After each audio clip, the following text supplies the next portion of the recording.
Alrighty. Hello. Hello, friends. 7 o'clock snuck up on me today. Hello, everybody. Hello, chat. Hello, everybody. Seems to be a thing that was going on down there before I came on in. So, I should crack the window a little bit. It's getting a little toasty in here. Alright, and let me just turn off the sound for now because I'm distracted by space noises. Okay, where did OBS go? There we are. So, hello everybody. Hello all of my wonderful friends on the internet. This is, Step Back Tonight, episode 12, Tristan Can Into Space. Which means we're going to play the best Paradox grand strategy game out there. We're going to play some Stellaris because they had a new expansion come out and it's pretty sweet. Although the AI's kind of broken, but we can still have fun. I see a bunch of you all in chat. That's good. And I should probably also mention, since we are, you know, it's just you guys and me, so we can all be friends. But, let's, I'll let you guys know that this is the, last Step Back Tonight of this, this year of the Gregorian calendar 2018. Reason being is that next Tuesday, night I'm at a Christmas party for work, and then the week after that is literally Christmas Day. So the next stream, the next Step Back stream after the one that is happening right now, will happen in 3 weeks, and it will be on New Year's Day, which is 3 weeks from today.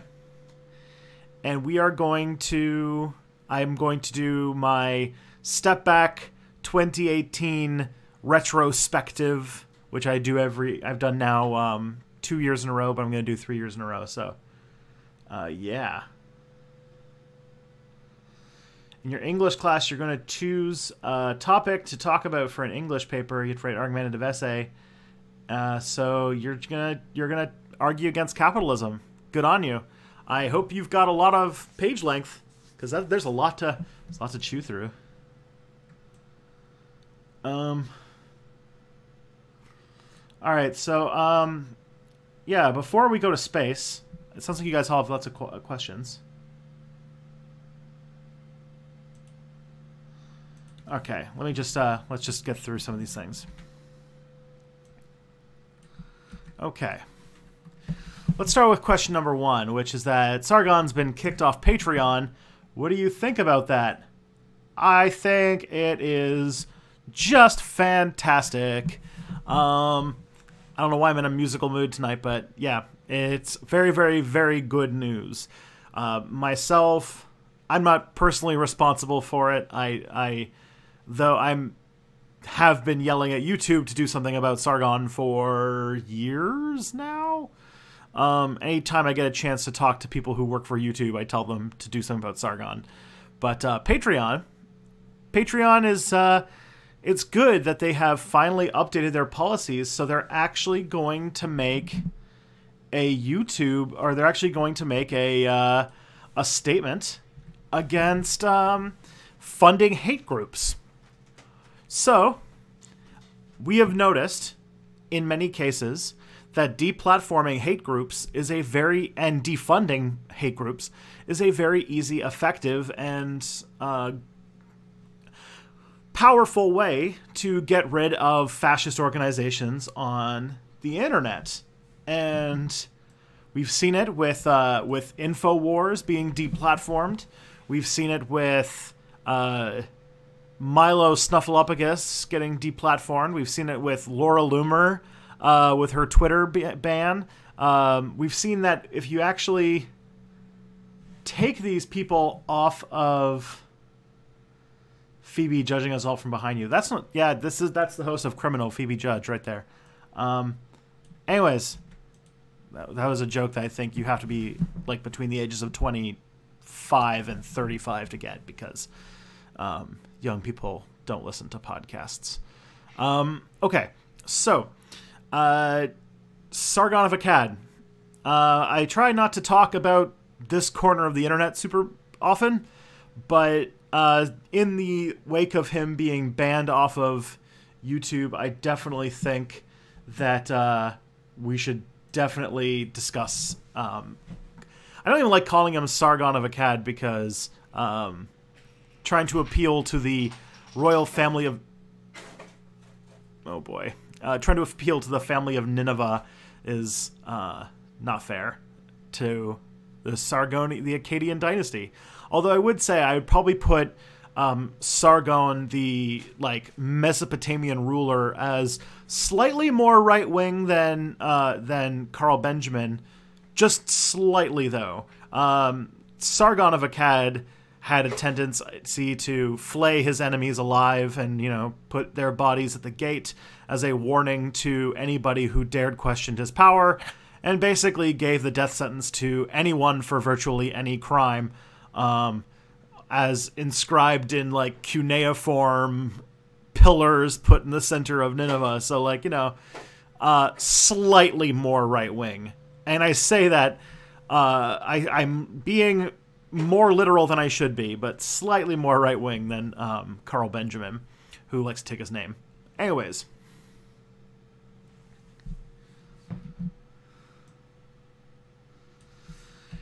So, Sargon of Akkad, or Carl Benjamin, the YouTuber, has been a big YouTube presence for several years. He kind of made his money during Gamergate, because he was really, really good at drumming up misogynistic rage against women who dared to talk about video games on the internet. And he basically got all of his relevance during Gamergate, and then when Gamergate was over, he tried to use his platform to spread any hateful message that he could latch himself onto, which means that during this rise of the alt-right, he's been increasingly obsessed with anti-Semitic conspiracy theories. In the time between those two, he spent a lot of time obsessed with basically hating Muslims and spreading disinformation, lies, and violent rhetoric about Muslims, irregardless of how much his messages and other people's messages that are very similar had the effect of leading to actual hate crimes and deaths, and taking no responsibility for that. He famously went on a completely unhinged rant where he defended not Dylan Roof. That would have been extreme. But he defended, oh god, what was that guy's name? The incel kid that shot up a bunch of people and wrote a 10,000 page manifesto about how he deserves to kill people because women won't have sex with him. Elliot Rodger, that's it. Yeah, so that's a thing. And so Carl did that, and then also I remember I wasn't a first-hand experiencer of this, but I was very close to the situation. I was in the same area as him in VidCon 2017, where he used his platform to basically try to physically threaten or physically intimidate Anita Sarkeesian at a panel in which he and a bunch of dude bros decided to occupy the first two rows of her panel, in which, that was a line where basically he was told he was not welcome back at VidCon ever again. And he got banned from Twitter for posting porn, and somebody found that he was possibly searching for oh man, he's just been going on and on and on about these things. And all this time he's also been acting as a sort of right-wing recruiter for fascist politics. He claims to be a centrist, sometimes even claims to be left-wing, but then he just spreads this message of hate, vitriol, and basically... Oh, yeah, and there's a time he's told a British MP who was sexually assaulted and passing a bill to make a bill for sexual consent, said he wouldn't even rape her. What a wonderful wonderful boy. Just like and he has this like got into like the Kekistan shit, and just absolute such a garbage person, just doing all these things to radicalize children, literal children. Because if you actually watch his videos and you realize that he doesn't do more than about 3.5 minutes of research on his videos, I think there was one video response to him that showed that Carl did about...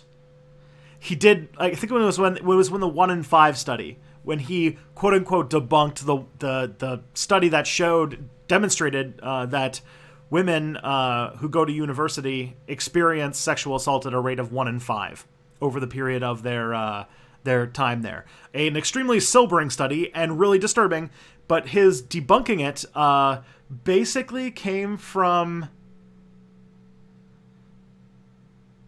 his man. What's bad about Kekistan, it is a Nazi 4chan thing. Anyways, he did this whole thing where... Oh gosh, I lost my train of thought. Oh yes, in the video it showed that the study that he was referencing, he diminished for being a survey of women, which is weird because, like, how do you do social scientific research without surveys? Like, did he want, like, an experimental? Like, how do you do I don't know. Either way, he was just trying to use, like, Thunderfoot, like, STEM Lord type thinking to dismiss this study because it didn't fit with his narrative about how much, basically, trying to downplay why feminists are doing the work they're doing. But then it showed that in the quote-unquote research he did for this long rant, it turned out that he actually didn't even finish the abstract of the study that he was referencing. Seriously. And then when he quote-unquote debunked it with another study, he used a study that disagreed with his premise and also was a different survey. So that was just like... It just turned into like a whole... You thought it was just a meme thing. Well, Michael Collins, let's talk about how Nazis do that. Nazis. You should watch, I think it is the ContraPoints video about how Nazis tend to take popular symbols and co-opt them and sort of turn them into Nazi symbols. And it drives people nuts. So they took Pepe the Frog, they took pretty much every 4chan joke, and they took Kekistan, which they took Kek. I can't even see Kek without seeing Nazis anymore. Yeah.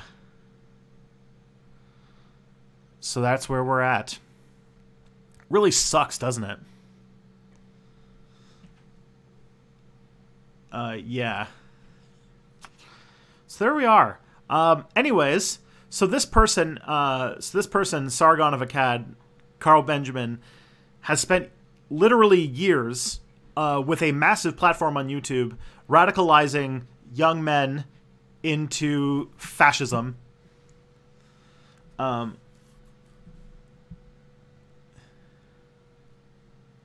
right. Just trying to make sure I didn't miss something important in the chat.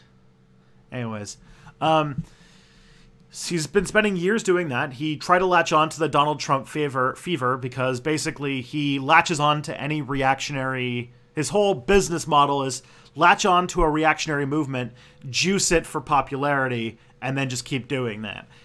So he's been latching on to Nazi... You know, he's one of those centrists like Dave Rubin who will say they're like, oh, I'm just centrist. I have free speech for both sides, but then just invite endless right-wing speakers onto their channel and not criticize them at all. And during the Charlottesville attack, he also spread this, like, alt-right conspiracy theory that, while on a stream, I believe, with a neo-Nazi, basically spread a conspiracy theory that Heather Heyer died of a heart attack instead of being, you know, hit by a car. And also laughed at her death, laughed at the death of a YouTuber who was murdered by her boyfriend a few years ago. And he's just been, he's been just doing these things over and over again to try and get, probably just to stay relevant, because he realized that his entire audience was just reactionaries who latched onto him for having a dumb take during Gamergate. And now his entire lifestyle relies on spreading hatred. And so how do you tackle that? Because unfortunately, fascism works in the context of capitalism. Fascism and capitalism, it's almost as if one is just a extension of the other. So fascism is very, very profitable. And his reactionary bullshit is really catching on. And he caught on with a lot of children. And I say this not like as an attack on children. He very much is popular with young people. In the same way that, like, maybe not in the same way that, like, PewDiePie is now starting to radicalize children into the fascist right. But still, he radicalizes young men, usually teenagers, into fascist circles and turns them into anti-feminists and all these sorts of things. And yeah, there was no way to stop him through means that were economic. There was no way to just talk people out of it, because you don't rationalize your way into fascism. It's something that it's like joining a cult. And a cult is a cult leaders you know, like you can't, like, you have to deprogram people. So the only real way to have defeated Sargon has been not through endless takedown videos, because all I think that really video responses do in the long term is give that person more of a bullhorn and give them credibility. So that's why I don't really do video responses. On top of that, so the thing that has been working is trying to do what we're doing with what people are doing with all of the other fascist platforms on the internet, is trying to get the companies that host them to take them down for the fact that they are actively giving commercial aid to far-right organizations that spread racism, sexism, and terrorism. And so like, you know, Twitter's been kicking off some fascists, although everyone knows that Twitter is, like, relentlessly slow at banning racists on Twitter. They're much more likely to ban, like, anybody else for weird reasons. But, like YouTube and iTunes and such deplatformed InfoWars and Alex Jones, and a bunch of other far-right content creators have had their platforms taken away, and it has done serious damage to their movement. And I think that that is a good thing. This is the only way that we can combat this sort of hacking of the, you know, if they're going to abuse the marketplace of ideas need for, you know, how much capitalism feeds into fascist ideas, then we're going to have to hack the marketplace of ideas as well and, you know, fuck around with the rules. And now Patreon put in a thing where they're going to deplatform fascists on their platform. And they kicked off Milo Yiannopoulos, like, within 2 hours of being... within 2 hours of starting a Patreon platform. And now they've gotten rid of freaking Sargon, and I think, like, even PayPal is going to stop taking their money, and eventually, I hope, you know, inshallah, there's going to be no way to give Carl Benjamin money for his fascist platform, than like, you know, mailing him envelopes with dollars in them. And then hopefully sometime, you know, YouTube will finally realize that they are platforming so many Nazis and start the purge of all these fascist content creators. And hopefully we can actually stop this nascent growing fascist movement in the world once and for all. Because I do think that the fact that YouTube gives these people a free platform is a much bigger part about why it is the way it is than people think. And so, yeah, I think that deplatforming Carl Benjamin is a very good thing. And it is going to do good for the internet. And it is taking money out of the hands of a cult leader who is radicalizing children and young men into fascism, which I can't see why that's a bad thing. Unless you're like really into frozen peaches or something. But honestly, when it comes to like free speech stuff, for someone who works for like a super big duper free speech organization, like, you know, there is like limits on free speech that are enshrined in many countries' constitution. You can't scream fire in a crowded theater. And although I do not represent any organization by saying this, this is my own opinion. It probably goes against my own organization's ideals, but I think that hate speech is the shouting fire in a crowded theater version of on a larger scale. And so, it's a really good thing that he's getting kicked off the platform. That's it. That's it. It's good. It's good.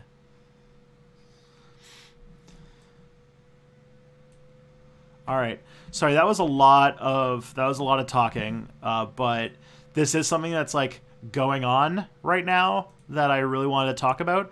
And because I'm not really a big fan of like, I'm not really into making any drama content on my like pre-recorded videos, I wanted to get this out somewhere. So yeah. So I'm going to answer some questions, and then we'll get to, don't worry, we'll get to the Stellaris. It's coming. It's coming. I got it open. I'm looking at the Stellaris logo right now. You might be able to see it if you, might be able to see it in this reflection in this news article about Step Back that I have framed. It's like right there. Right there. Okay.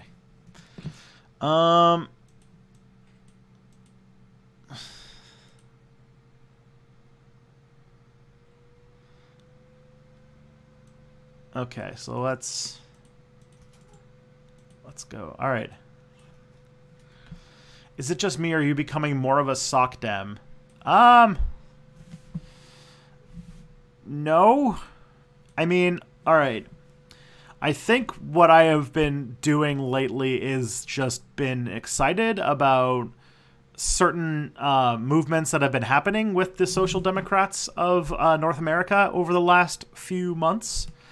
I've been really excited by, even though it's not technically socialist, I've been really excited by the Progressive International that was put together. I've been really excited by the work of Nikki Ashton, and I've been really excited by the fact that it's looking more and more likely that Bernie Sanders is going to run for president, and Alexandria Ocasio-Cortez has been freaking awesome.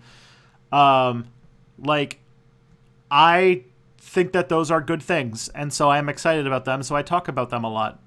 But, like, you know, I've always been an anarcho-pacifist who loves Peter Kropotkin and has those beliefs. It's just that I see a distinction between what is achievable, like, tomorrow and what can make people's lives better, you know, tomorrow, versus what an ideal society should look like. And so, you know, I've been trying to, you know, push that left unity a little bit. I know, bad word. But, you know, I think that there's good stuff in promoting when good things happen. And who knows? I've like started, you know, I've started getting interested in in just trying to see what role these things might have. So Progressive International does have a lot of socialist policies. I think that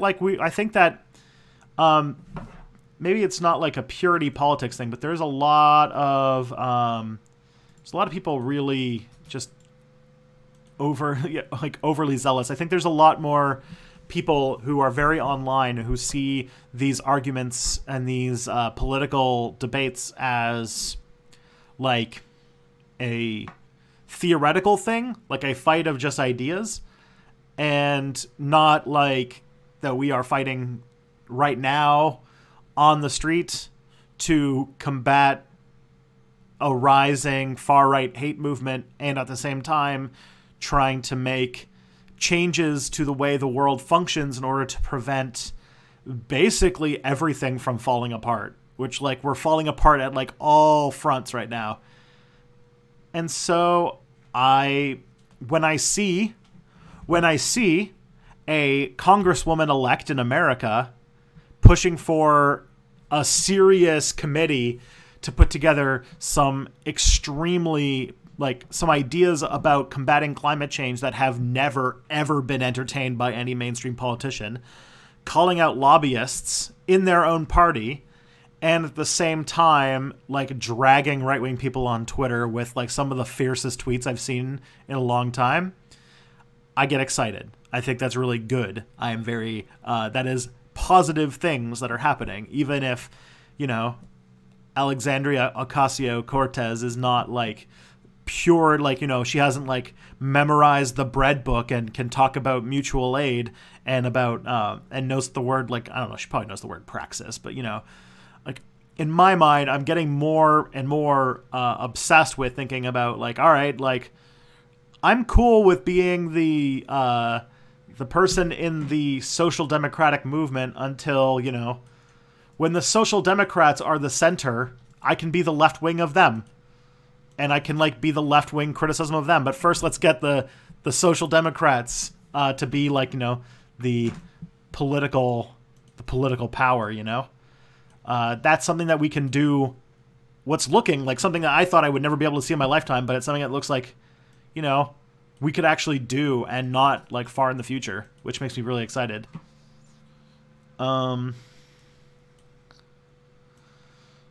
Hopefully, any good basic leftist books to read that aren't the bread book. I haven't been reading much lately, and the bread book is above my level because of my dyslexic and attention span.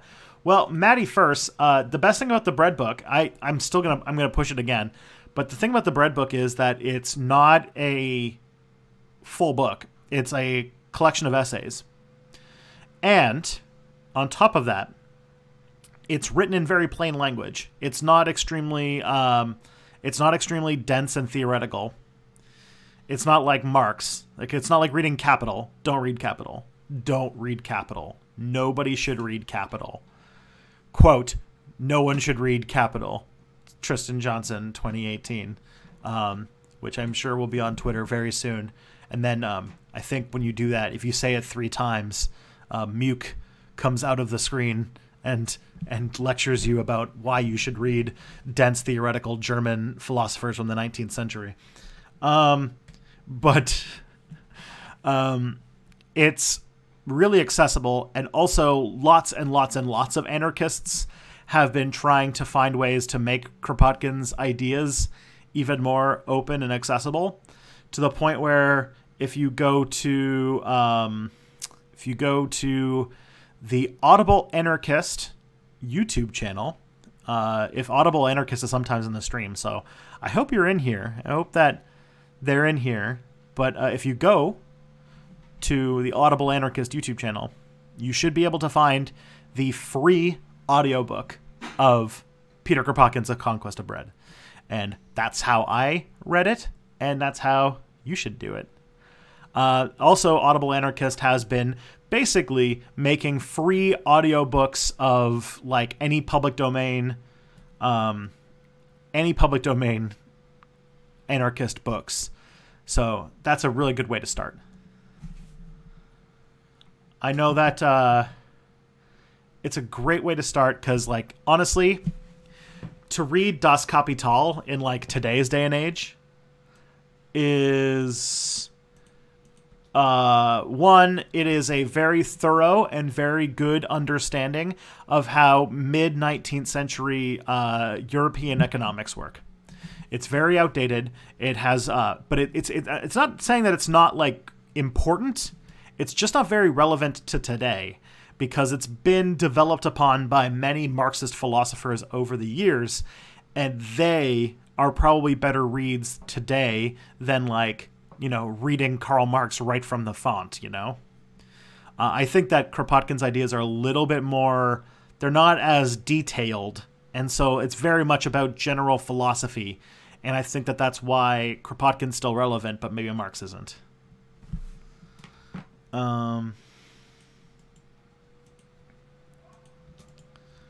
So, you know.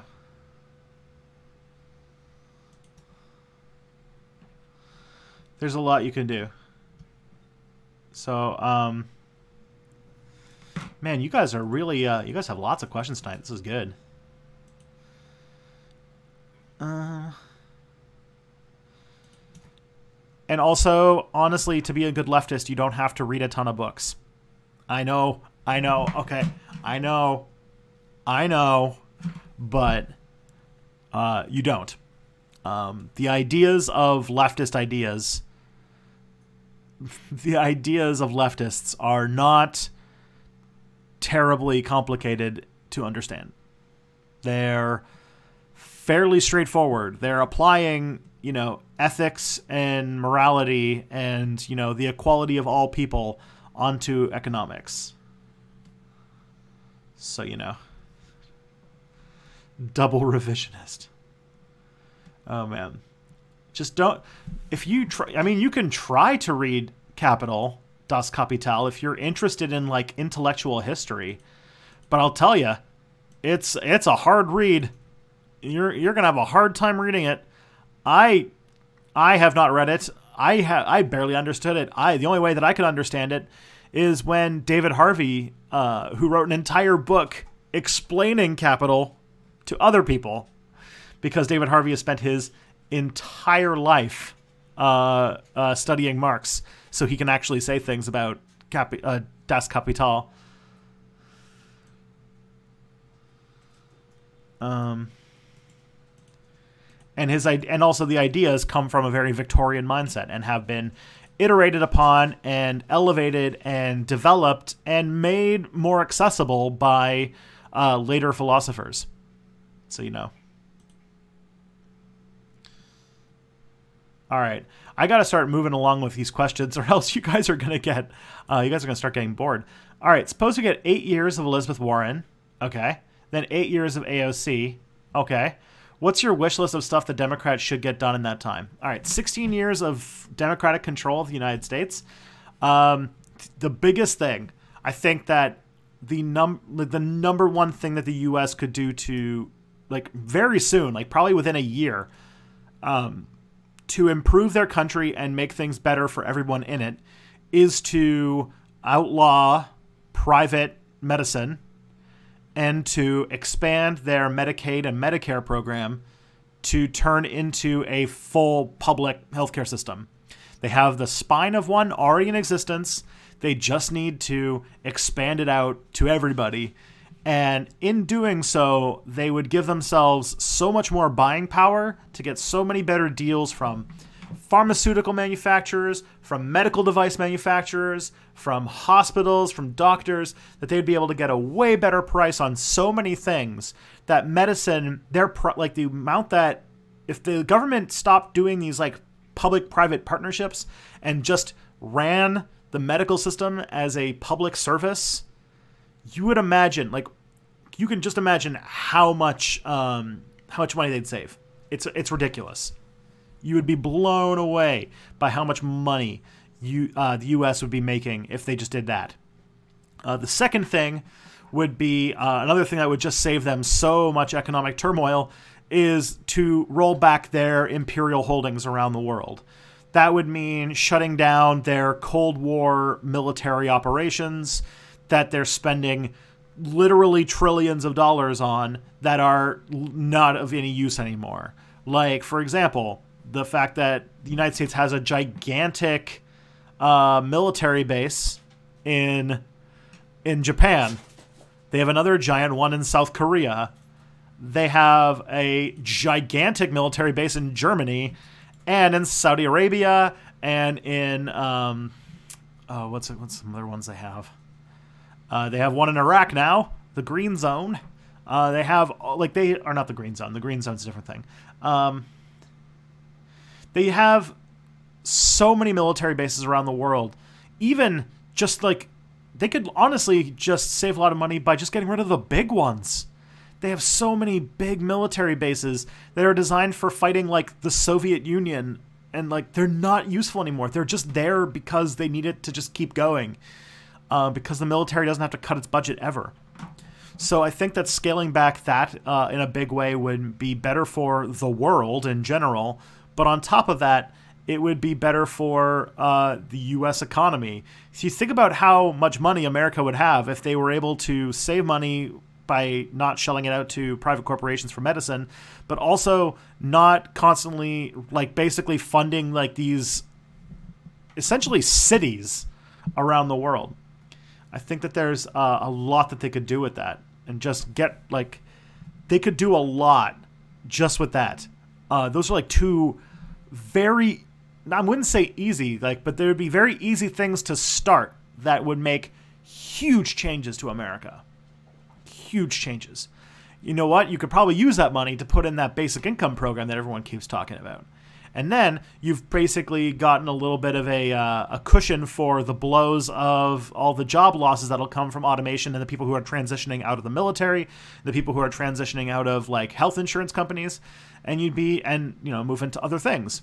Another thing that might help too is another thing that the U.S. should probably do in like 16 years. You could basically do like one big thing per term. So I'll give two more. One would be to do some massive restructuring of how finance works in America. Bringing back Glass-Steagall would be a really good start, which is a law that was put in place by FDR that basically said that personal banking and investment banking can't be done by the same company. And so making it so that you can't do that anymore. You know, just one or the other. Just get rid of them. And because that was repealed by Bill Clinton in 1998. So that would be a good thing to do. And then the last one, I think Black Phantom's got a pretty good thing. Is definitely America needs a major school reform. Teachers are grotesquely underpaid in the United States. And the schools are based on this very rigid model with lots of standardized testing that, while it was put in place because the states had wildly different levels of development, I think could be done in different ways. And I think that the curriculum in the schools and the way that the schools function could change quite a bit and make things a lot better. The biggest thing, I think, besides just like the curriculum, would be to change how the financing of schools work. I think the biggest thing that you could do is probably get rid of the schools being paid for by local property taxes, because that fosters inequality and creates racial inequalities and things like that. And instead maybe have it so that financing schools is at the level of the state. I think that that's a thing that not a ton of people not a lot of people could complain about that in a way that wouldn't seem extremely selfish. But yeah, so like I think that because like the fact that inner city schools in like Chicago, for example, can't get any money to take care of the kids that are in those schools, but like the like white suburbs of Chicago, their high schools are doing just fine, is grotesque. It is segregation by another name. And I think that that is like another fairly simple project that could be passed as a bill in Congress. If it was like a Democratic Congress, if you did some like pushing, it's a thing that you could push through that would make a huge change, which is that schools are funded by the state rather than by local property taxes. You'd have less of like these white rich suburbs trying to like split into their own cities just so that they don't have to pay for like black people to go to school. Okay. Hello, Tristan. We were wondering on Discord, did you die in a horrific cheese-making accident, or were you just idle? I know. Okay, I haven't been on Discord very much lately, and the reason is because I haven't been... Oh, damn. I forgot about the Electoral College and gerrymandering. That would be another simple thing. And maybe the ranked choice ballots might be a tougher one to push through, but definitely turning the... turning the presidential election into a popular vote would be... that's going to require a constitutional amendment. That would be a tough one, but I think that it's something that would be great to do. It's not a simple thing, though. No, updating the Constitution is never simple. And there are some states, like Wyoming, for example, that will fight getting rid of the Electoral College tooth and nail. That would be a real uphill laugh. Okay, so, yeah, did I die on Discord? No, I have gotten a job that takes up pretty much all of my time. And... basically, I work, make videos for YouTube, play a little bit of D&D, and sleep. That's basically my life for the last, like, 3 weeks.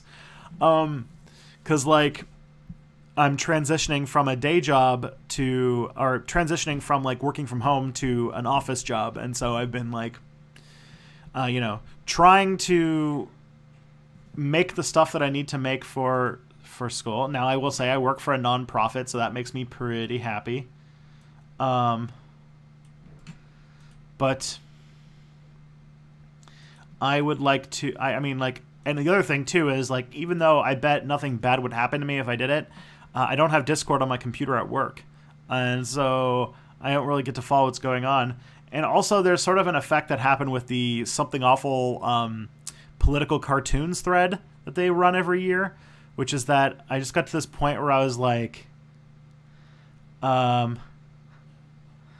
it's like, I can't, like, there's so much that I've missed that it's hard for me to keep up, because you guys talk a lot and it moves really fast, and so I'm always just like, oh no. I'm very sorry. Very sorry, my Polish cat girlfriend. My transition is from working from home to working at the office. I'm still painfully cis as fuck. Yeah.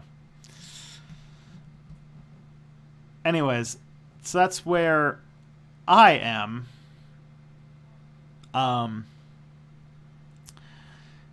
Hopefully, sometime I will figure out some kind of balance between work and life, because at the moment that no exists. No existy. But maybe in the new year things will get a little less bananas, and I'll find some sort of rhythm that will let me check out Discord. And if I do, it'll only be like after work, or I'll get into or I'll just bite the bullet and install Discord on my computer at work, because nobody would give a shit. So but then that would, I don't know, that would feel weird. So we'll see.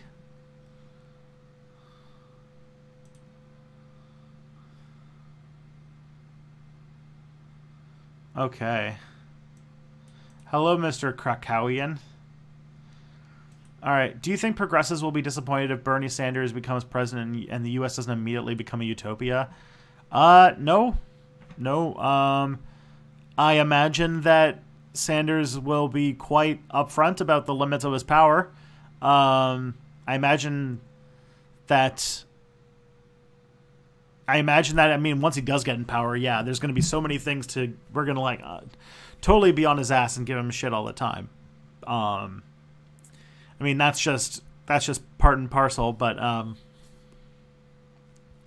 would think that the fact that he's going to be a president a socialist president or a social democrat in charge of a liberal party that has, depending upon how that election would shake out, has a radical right-wing party in both the Senate and the House, and probably skeptical support from a lot of the country, that he's going to have to play the game of influence very carefully once he's president.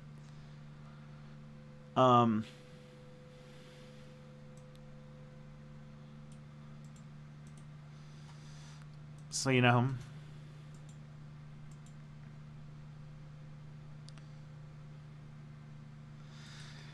why did you call your Polish cat? No, you have to like you put the girl. No, it's not cat girl and then space friend. Not that. No, you're getting me wrong here. It's Polish cat girl friend. I just said it too fast, I guess. I know you're just trolling me, but all right. You can't become the U.S. president without making yourself complicit in a lot of terrible things. That is true. Does that mean you like a particular candidate? You shouldn't treat them with admiration. Politicians should never be. I don't know. Politicians. I don't know. I think that you could be. That's a complicated question. I think there are some politicians that, especially this kind of new cut of politician, like the AOCs of the world, they seem legitimately good people and admirable, and it seems like the gears of the world are changing in a way that you can actually go into politics and not just be some sort of weird ghoul that made it through the system. Like, keep in mind, if Donald Trump hadn't showed up, Ted Cruz would be president right now. Just think about that. Because if it was Ted Cruz versus Hillary Clinton, it wouldn't even have been close. I don't think. And that shows, like, Ted Cruz is like the kind of politician that, like, the kind of like weird, gross humans that somehow get through the system. And I think that now it seems like there's a new type of politician. I don't know. We'll see. I do think that it is healthy to be skeptical of all politicians. And if the Me Too movement taught me anything, is that you should never think that you know somebody if you just because they're in the public spotlight.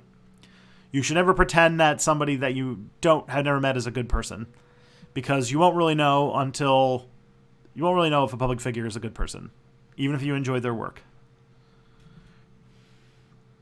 Have I heard of Daryl Davis? No, I have not heard of Daryl Davis. That's actually the next question. Have I heard of Daryl Davis? And the answer is, but I think you said later that this is like a blues artist who, I think I might have heard of like the black man who goes to KKK rallies and like just like humanizes himself to them and kind of coaxes them out of being members of the Klan, which is like, that's brave as fuck. But like, I did not know if his name was Daryl Davis, but that's pretty sweet. I hope that it works, but I think that in today's day and age, the Klan is so, since they're on like, they're on the upswing, they're the ones getting the victories, that maybe that's not a thing anymore. Be nice. Is your mood space opera? Maybe. Oh, man. Could you make a video or list of books you recommend? Sure. I am looking for like an end of the year Christmassy video to do. That might be a good one to do. All right. Hey, what are your thoughts on some Marxists who see all LGBTQ plus as dividing the working class? I think that those people don't understand what LGBTQ plus what people go through. Because trust me, like, Soviet Union was really shitty when it came to LGBTQ plus issues. And I think that to not acknowledge that class Like that economic class is one part of an identity matrix that includes race and sex and gender identity and sexual orientation and all sorts of things. Like, you are mistaken, my friend. You are mistaken. If you think that if we had communist utopia tomorrow that there would be no such thing as racism, you'd be wrong. These are things that are going to be long processes of introspection and change and changing a lot of things. And it's I think that it's still a long way to go. And I think that we need to be fighting on all those fronts. Not to mention that if we all work together on, that, like, I don't think it divides. I don't think these things divide people as much as it, like, brings people who might not think that they have an interest into class politics into class politics. You just gotta, like, work it out. You just gotta talk to them and let them be advocates for the thing they're advocates for, and say, all right, there's other things going on too, and we will all help each other out. What should we do if Hillary runs in 2020? Groan very loud. I always think of, like, because when, like, the idea was floating around that, like, everyone was like Michael Scott, that part where he's like, God, no. But the thing is like, I'm feeling out enough of, like, an immediate backlash to that idea, to the point where I think that most people are not on board. Most people who don't, like, have, like, who make, like, $300,000 a year, or, gosh, that's probably low in their case. Somebody who's not making, like, a 7-figure salary and works for a major news network, there's nobody who's not doing that who's not, like, groaning over the idea of Hillary Clinton running for president again. And I think that maybe, like, the last Pumas that were, like, holding out in support for her might have lost their faith when she published an article last month that basically said that the Democrats need to get more racist, and the Democrats need to become anti-immigration, and just showed that, like, Hillary Clinton is a right-wing neocon who buys into all of the exact same, like, basically buys into the same stupid shit that, like, Republicans do, but just was playing progressive so that she could become president. The second she's honest, shows her politics actually come out. And,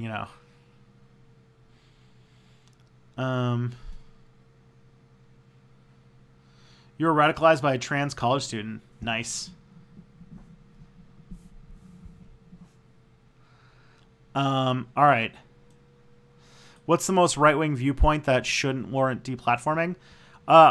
Honestly, like, I'm for having a large platform of ideas and thoughts about different ways to run the world. I believe in letting people talk about all sorts of ideas. It's just that when your ideas are about the dehumanization and oppression and eradication of other people, that you should not have a platform. That is my only requirement. I know it's a high bar to say, hey, let's not have racists and fascists and advocators of genocide or peaceful ethnic cleansing, that they should not have a platform. That's a high bar in today's day and age. But honestly, like, I don't give a shit if you're, like, a boring, like, if you're like a guy who is like, I like money for me. Like, if you're, like, some, like, boring man in a suit who's, like, super white and super lame, and you want to talk about, like, flat tax or something, like, I don't give a shit. Like, you can talk all you want. It's just that the speakers who are like, we need to do something about the Muslims, like, that's the people I don't want having a platform. I think it's a pretty simple distinction. I don't think it's a left-right thing. It's just a wanting to kill people versus not wanting to kill people spectrum.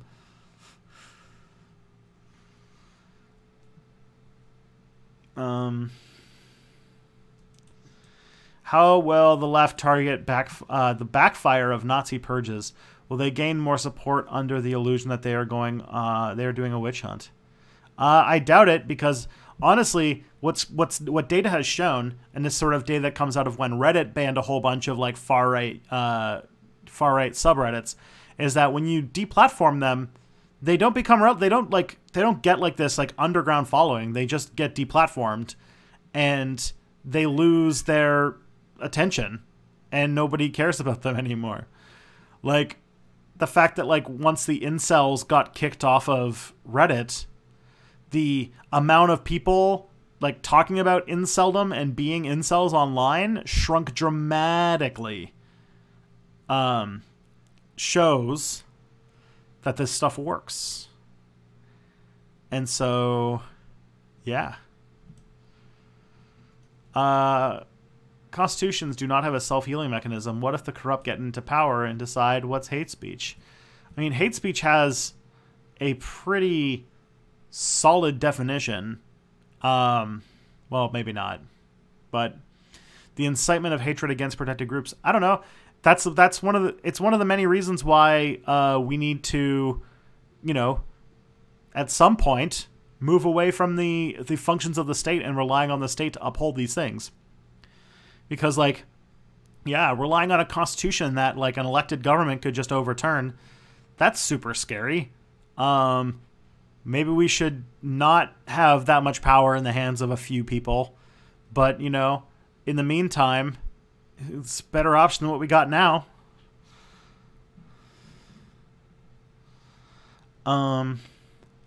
Thoughts on Extinction Rebellion? I've never heard of it.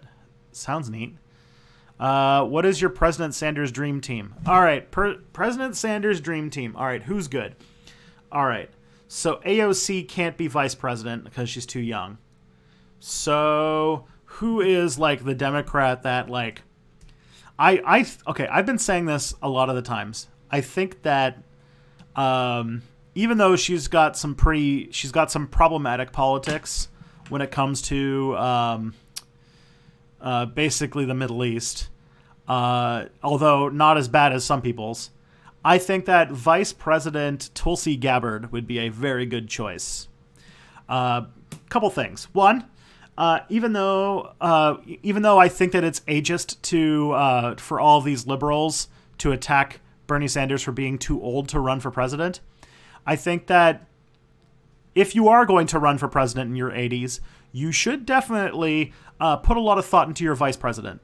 And having a vice president who can be a Gen Xer, who can fill in for your weaknesses and still have a strong, but not give up on like the important things of your presidency. So just in case you die, you're not going to like have a huge switch over when you change presidents, is important.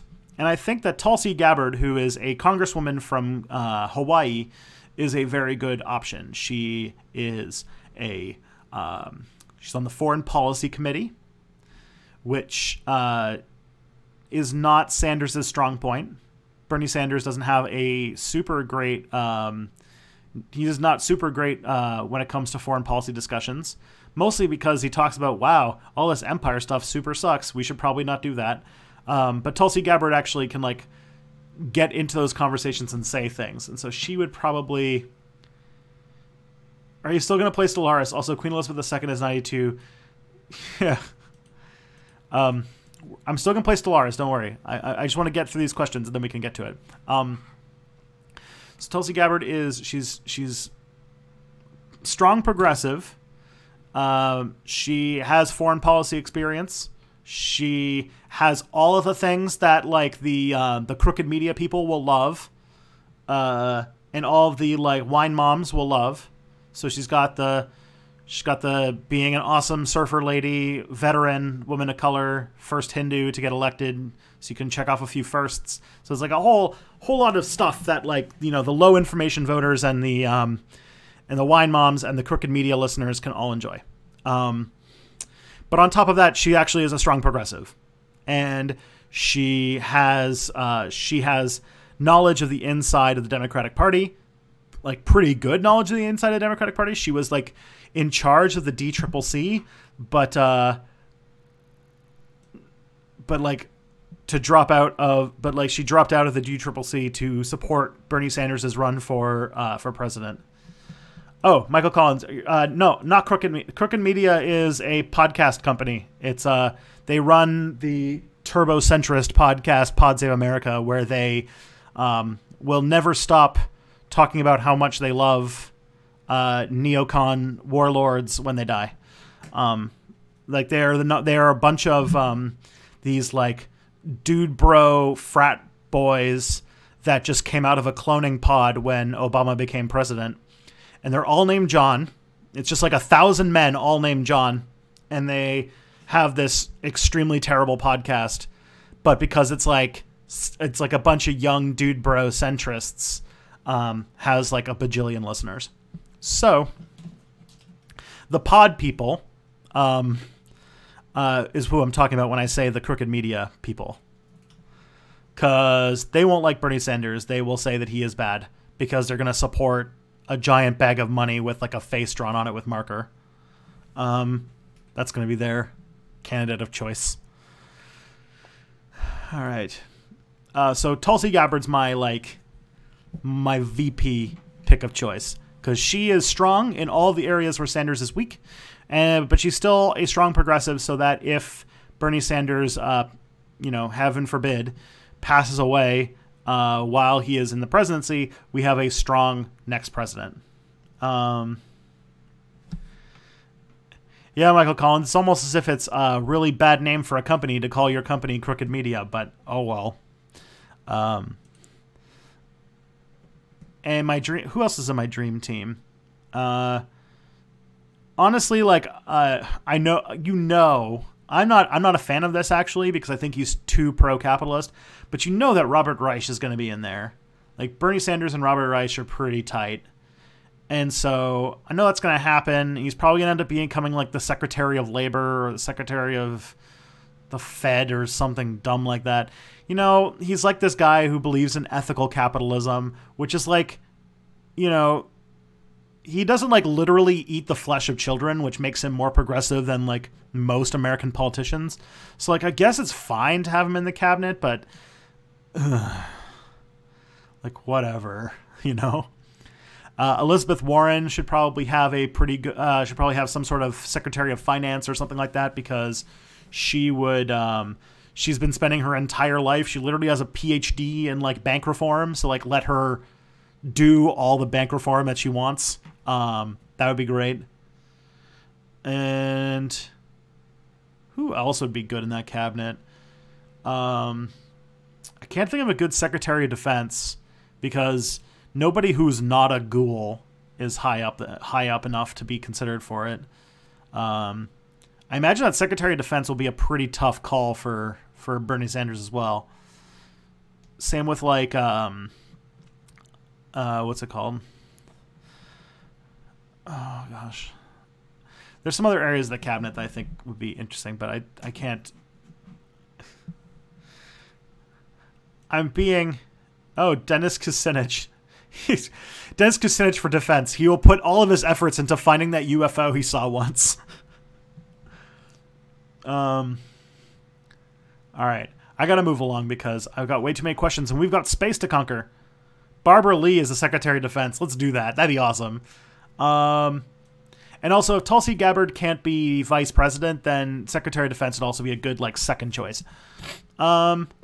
We should make alliances with Social Democrats, but not allowed to join the coalition of left unity because left unity means socialist unity, which social democracy.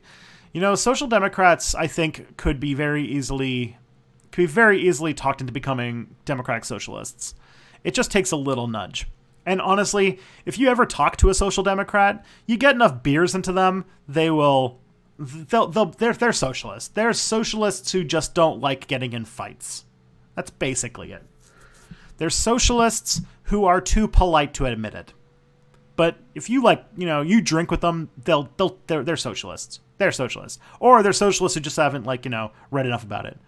Nancy Pelosi could be Secretary of is there a secretary job that Nancy Pelosi could do that puts her very, very far away from Washington? How about... All right, Nancy Pelosi would be a very good candidate for the ambassador to Sri Lanka. Yes.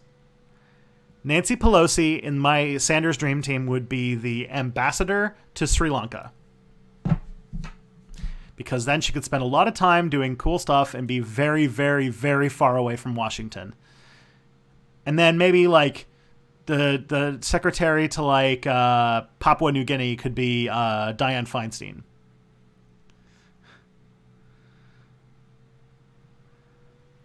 All right.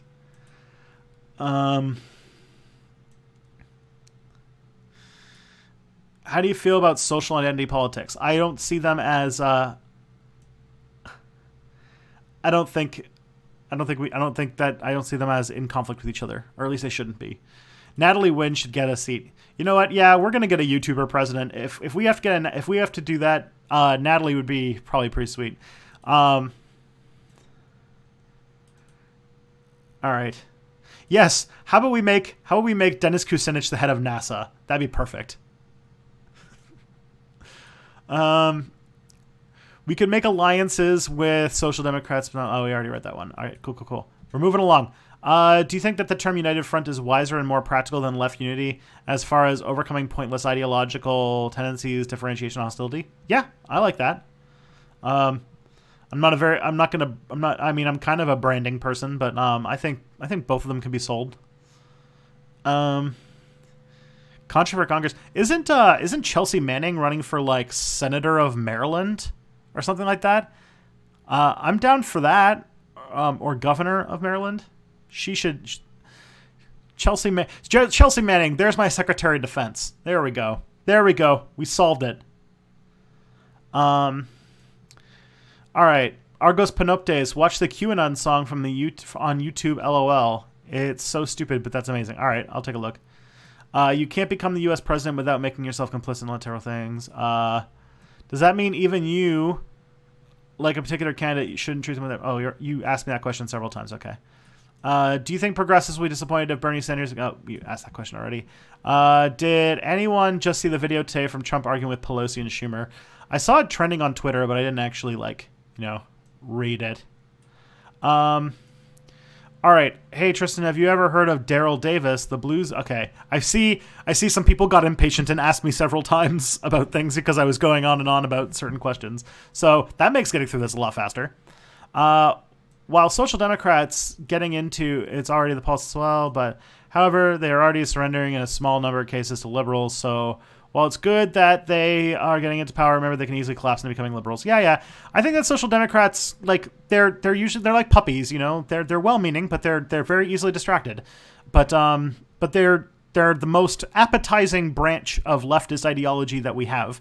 And so I'd rather be a left-wing activist fighting a social democratic centrist, or I'd rather the Overton window shifted so that Social Democrats were the centrists and I was fighting for them from the left than now where borderline fascists are in charge and borderline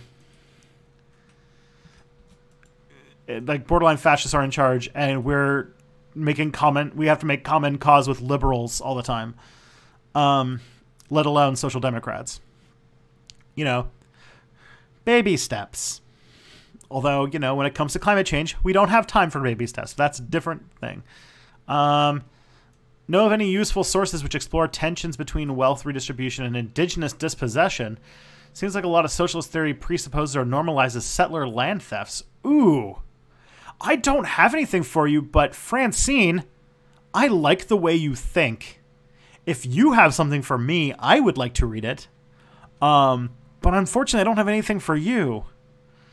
All of the things I've read about settler colonialism were a few years ago now, and honestly, the titles of the books kind of are escaping me at the moment. Why do you think America is so anti-trains? Oh, that's because trains discourage people from buying cars, and car companies have a lot of political power. A lot of the times America does a weird thing. It's because America, compared to other countries, have private corporations have way more power than public they're just private corporations are way more powerful than most other countries.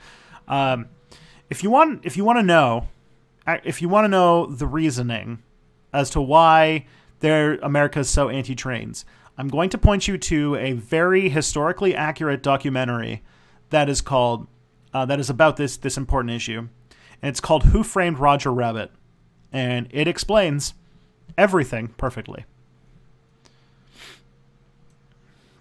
As someone who lives downtown in a like one of the top 5 largest cities in North America, I do agree that car culture is toxic, for sure.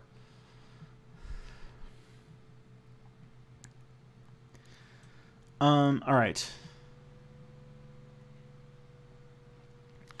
Which is especially because, like, in the late 19th century, like, America was stupid for trains. They loved trains. They were going nuts for trains. But then cars came, and they were like, ooh, cars. All right. Don Trump 901. Oh, man. I feel very... Did you choose that name since 2016? If so, I have my questions. Although I think of like there's that Hearthstone pro gamer whose name, like his like gamer tag is Trump, because Trump card. But then like now that Trump is president, he's like, oh no, what do I do? Because he's actually like this like nice sweet kid, and so, but now his like gamer tag is Trump. And it's like, oh god, that poor guy. He taught me a lot about how to play Arena. I still suck at it. That's why I don't play Hearthstone, but Would the idea of creating a new constitution through the same legal heritage of the Articles of Confederation Constitution transition be better than trying to amend the current constitution? Oh boy, that would take a lot of very much a reset of the United States that I don't know if you need like a state convention or something to do something like that. And I still don't think it's very politically easy with how deadlocked things are right now.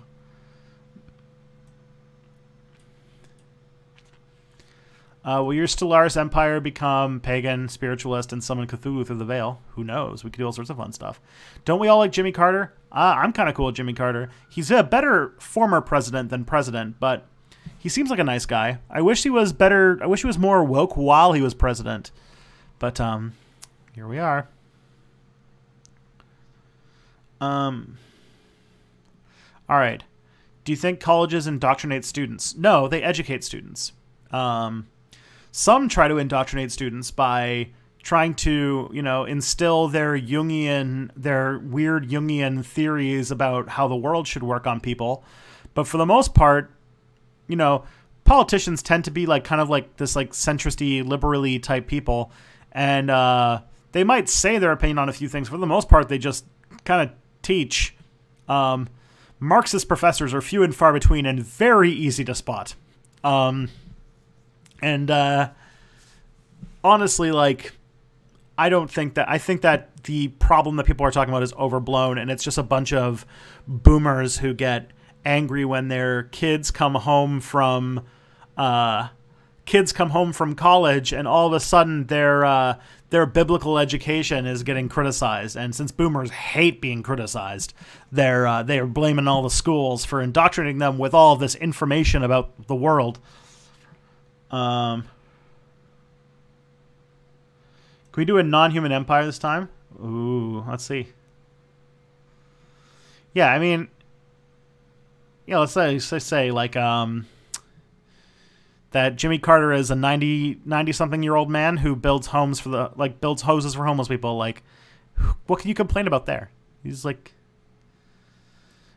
does anyone remember that episode of King of the Hill where they met Jimmy Carter and they thought that he was Bobby thought he was Jesus? I thought that was funny. All right. What is your opinion of gay Republicans and gay right-wingers in general?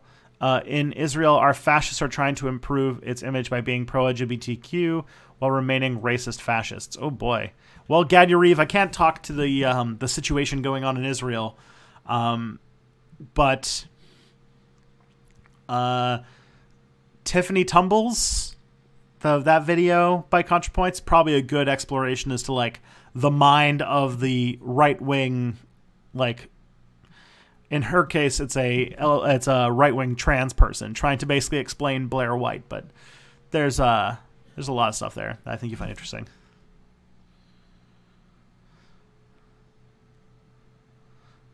Okay. Question: what do you think about PewDiePie showing a fascist YouTube channel to his 12-year-old audience? This video was not specifically fascist, but the creator is. It shows one of two things: that PewDiePie is either extremely irresponsible with his platform and doesn't research the people that he platforms before he recommends people watch their videos, which shows that he's not taking the fact that he has, like, what, 70 million subscribers, something like that, that he's not taking that seriously, which I think is a problem. Or he is, and this bears out given his history of, you know, racial epithets and, you know, all these, like, anti-Semitic jokes, that he is a Nazi, that he kind of teases it, and this is a way to sort of spread the message. So neither of those look good for him. But, and I don't like speculating about people's internal thoughts. So I hope he's not a Nazi, because a Nazi with 70 million subscribers on YouTube is a really scary prospect. But is it much better if he is a person who just doesn't pay attention and enables Nazis through his content? I don't think so. All right. With that, I think it might be time. Oh boy, here we go. Friends, I think it's time. I think it's time we into space. Let me just get the thing set up. All right, friends. Now, it's just you and me and the 55 other people watching. So this is going to be a relaxed, intimate experience as we transition, but not in the way that Horror Talk thinks. As we transition ourselves to the game of space. I just got to turn the sound on. Oh yes. Here we go. You are in a dream. The meditative music of space calls to you. Okay, enough of that. Oh, the music stopped? Really? Ah. Well. Welcome to space. Oh! Would you look at that? Space, the final frontier. These are the voyages of the Starship Enterprise. So this was what I was playing before. I've been experimenting with... So anyways, for anybody who hasn't played Stellaris, it is a big space strategy game. It's really fun and it's really weird. It's basically every single sci-fi trope mixed into the best 4X game combined with the best of the grand strategy mechanics of Paradox, and it is basically the best video game. So that's my opinion. Good luck changing that. Okay, so... Alright. Whoa, what did I do there? So I've made a few empires just to start to play around. So maybe we can choose one of these, or we can make a new one from scratch. So let's see where we go. So the first one I made here is the Soviet Union. Very fun. Everybody... Okay, I think I didn't turn the music on. 1 second. You guys... There we go. Oh, so calming. Alright, so this is the Soviet Union. So one of the things that they did in this game, in this expansion that they added, this is a new expansion, Megacorp, where they added all sorts of economic changes and they changed the way planets are managed so that it isn't like dumb anymore. So I made this, which is the Soviet Union. It's got this cool sickle hammer thing, and now they've added this new thing. They've added the shared burdens, because now they have like strata in society. Tell me if the music's too loud, by the way. And so what this is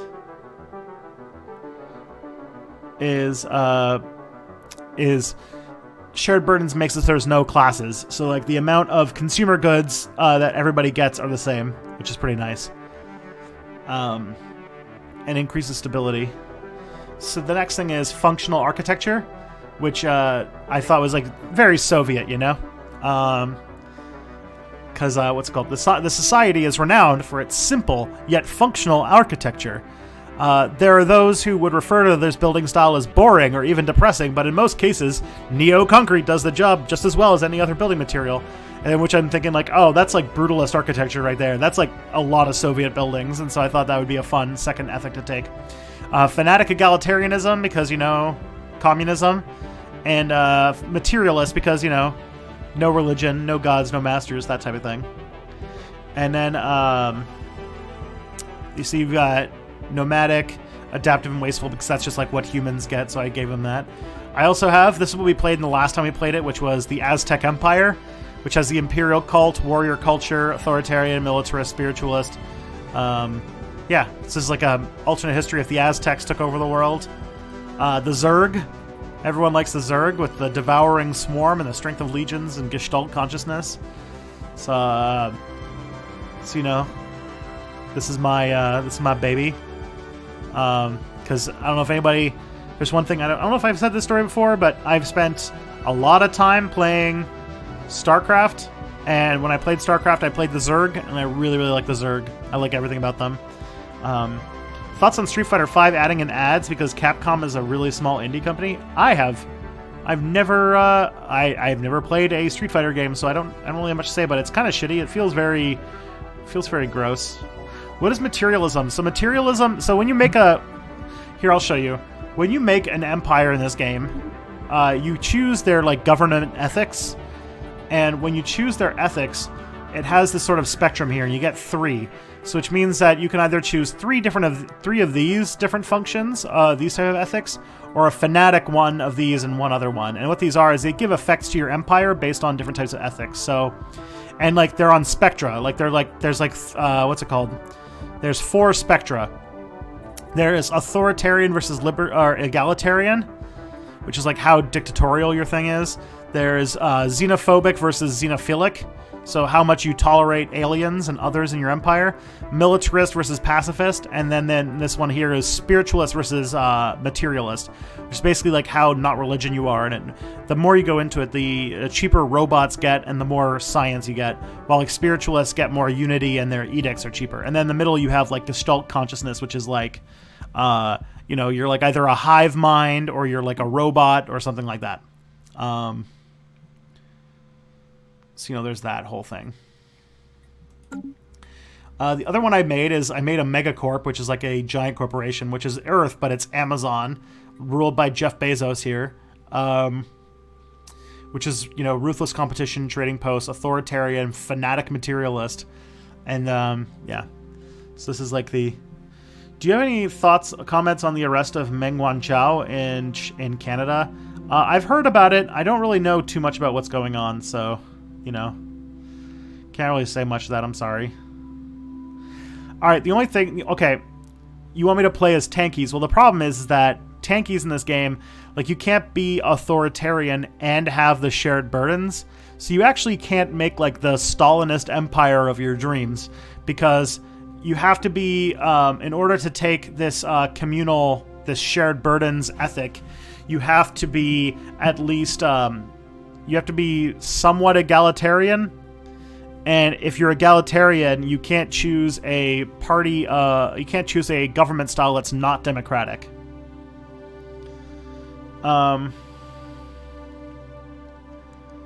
So sadly, is that we can also make, oh yeah, and then the last one I got here is Better Call Saul, which I just thought was funny, and is going to be like this kind of like criminal corporate empire. Which I just thought it was amusing. On planet Albuquerque with it's a reference to Breaking Bad. Make something new. I think someone said that they didn't want a human this time, so let's make something kind of neat and different. We can still have space communists, don't worry, but we can make them look different. So we could have robots. Everybody likes robots, right? Look at that robot. You could have BoJack Horse people. So you could have the real planet of the BoJack Horseman. You could have Snapping Turtle Man. That's always fun. Then we've got avian. These are like bird people. I do like penguin man. Penguin man's always good.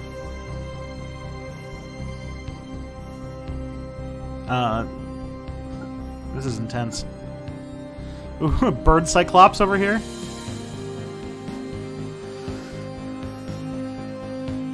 Somebody wants dog people that worship a tennis ball. What do you guys think about that?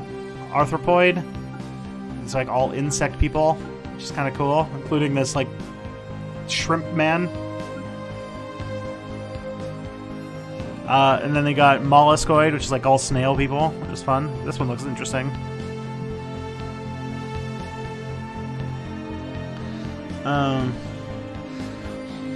Yeah, fungoid people with their fungus people, including this extremely suggestive looking one.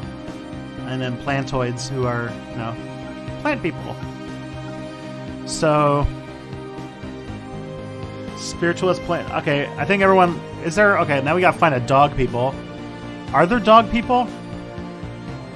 Alright, let's see. We've got monkey... Four-eyed monkey people. We've got that thing from... what's it called? What was that show? From...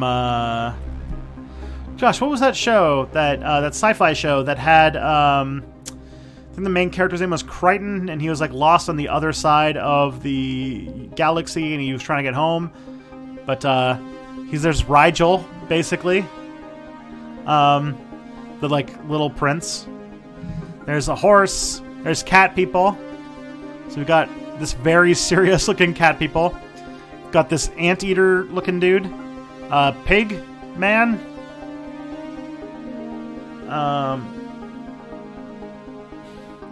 We've got this one. It looks like sloth people, maybe. Then this is way more sloth people.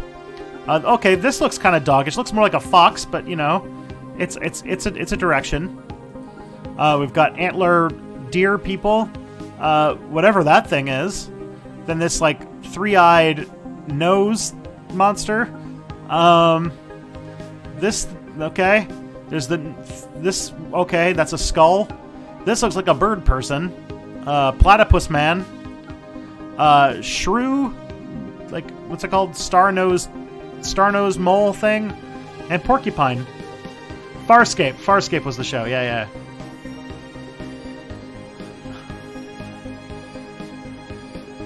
yeah. So okay, do we want like this fox person to be our dogs? Yeah, the new CK2 DLC lets you actually play as the Dog Kingdom. I know, we played that the last time I played games on the stream. Or do you guys want robots? Do you guys want fully automated luxury space communism? I think that might be the way to go, right? So which kind of robot do we want? Let's see. That's kind of a neat robot. This is kind of cool too.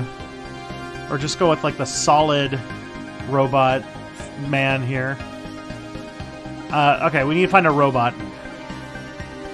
Alright, we're like 50% robots versus dogs. Foxbots. Oh, is there a dog person in the humanoids? Oh, no, it doesn't look like it. Okay. Which robot is most fox-like? Oh, God.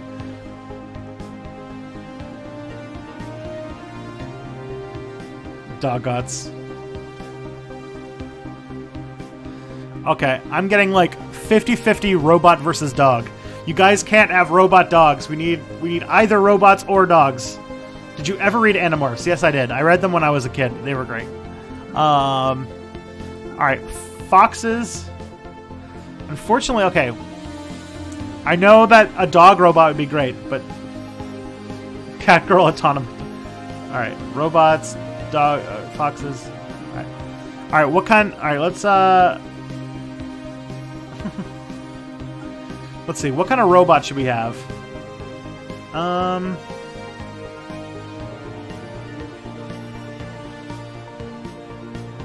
I think I'm seeing slightly more for fox than dog. So let's go with, or for dog than robot. Okay, so let's go with dogs. Alright, what do we call these? Doggos? We need a name for our species of dogs. I know Kelly's not watching this tonight, so we could definitely call them something to do with dogs. The doggos. D-O-G-G-O. And then the plural for that is doggos, obviously. And then the adjective is doggo. Unfact. All right. Okay, so now we need a name for them. Does Kelly not like doggos? She doesn't like the...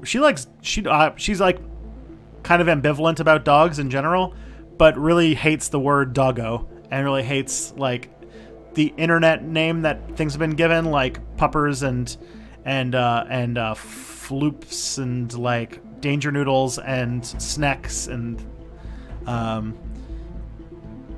what's it called? My favorite one would probably be the name for ferrets, which is cat snakes. Floofs.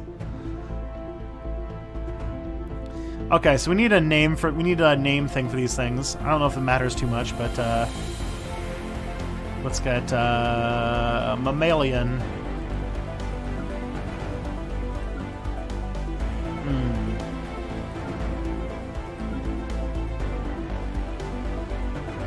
Oh, the SPQR one? Sure, let's go with that. Octavia, okay, yeah. And then we'll have DOG as the prefix. So you'd have ships like the DOG Agathamaris. Alright. Now, let's look at the traits. So how this works is basically these are comments on your culture and the culture and the sort of biology of your species. So like agrarian means you get more food, but it also means that you have like this species is like, you know, they're really into farming. It says here, species have a deep connection to the land and make expert farmers and gardeners. Ingenious, where they're good at thinking outside the box. That's definitely not a doggo thing. Industrious, members of the species are known for their diligent and hardworking nature. I think that's a good one. Intelligent, I mean, they are dogs, so no. Thrifty, have you ever seen a dog, like, preserve their food? No. Natural engineers, natural physicists, natural sociologists, there's just the 3 different types of science. Extremely adaptive, non-adaptive, rapid breeders, slow breeders, talented, quick learners, traditional, strong, nomadic, communal, charismatic, conformists, venerable, enduring, resilient, conservationist. All right, I think that maybe adaptive and quick breeders. That'd be fun. That we'd have a lot of them. I kind of want to go with industrious, and then slow learners, and then I want to take charismatic because doggos. Everyone loves doggos, and then we need one more thing to balance it out, which is fleeting because dogs don't live very long, so they have short lifespans. Hundularo.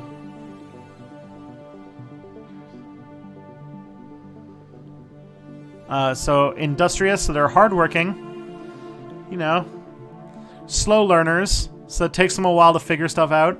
They're charismatic, everyone likes them, and they're fleeting. I guess they're not slow learners compared to other animals. They're not solitary. They're not sedentary either. Quarrelsome? Are these like bad boys? Do they get in fights? Or, we need some sort of negative trait in order to balance them out. Wasteful. Wasteful might be a good one.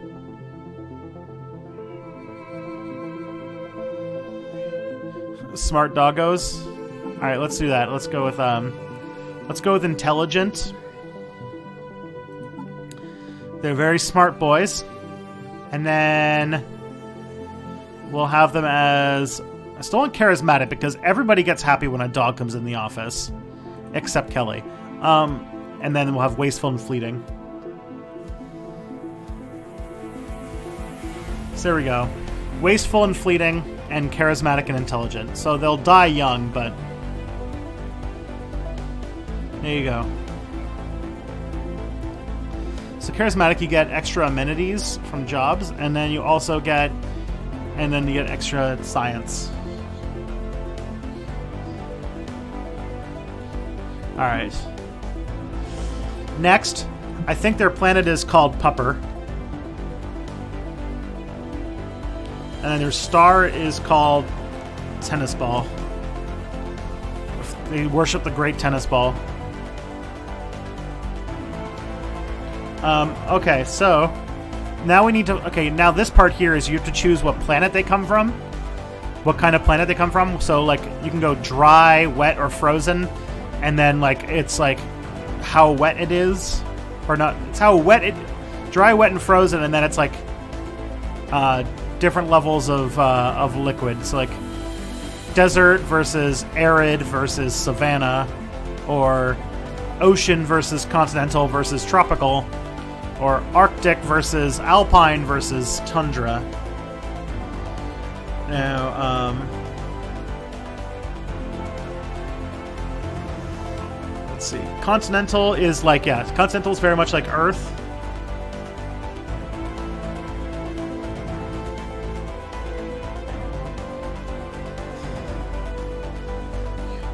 Oh, you want Savannah? Savannah's a fun planet, because, like, Continental is very common. Savannah, I don't see very much. It's kind of nice, kind of dry, lots of grass. All right. And then you get to choose the city backdrop. So if you look in the background here, there's like a city. You get to choose whether they have like this kind of like looking city. There's like kind of a fungus city. The mammalian one looks like just like skyscrapers. There's humanoid ones. This one looks... I'm trying to think, like, what looks the most like a dog, a thing that a dog would live in?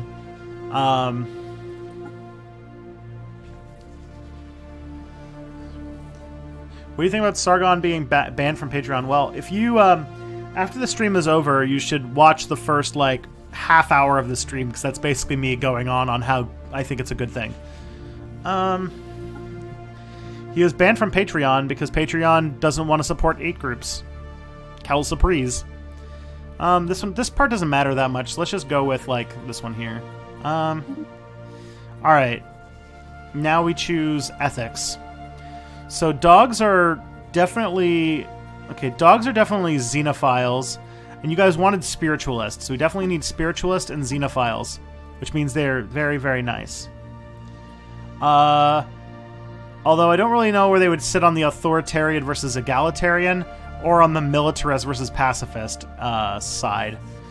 I'm thinking that an option would be to either be very, very friendly and go with fanatic xenophiles, which means that they make friends very easily. Which might be nice. Or make them very spiritual, which basically means no robots.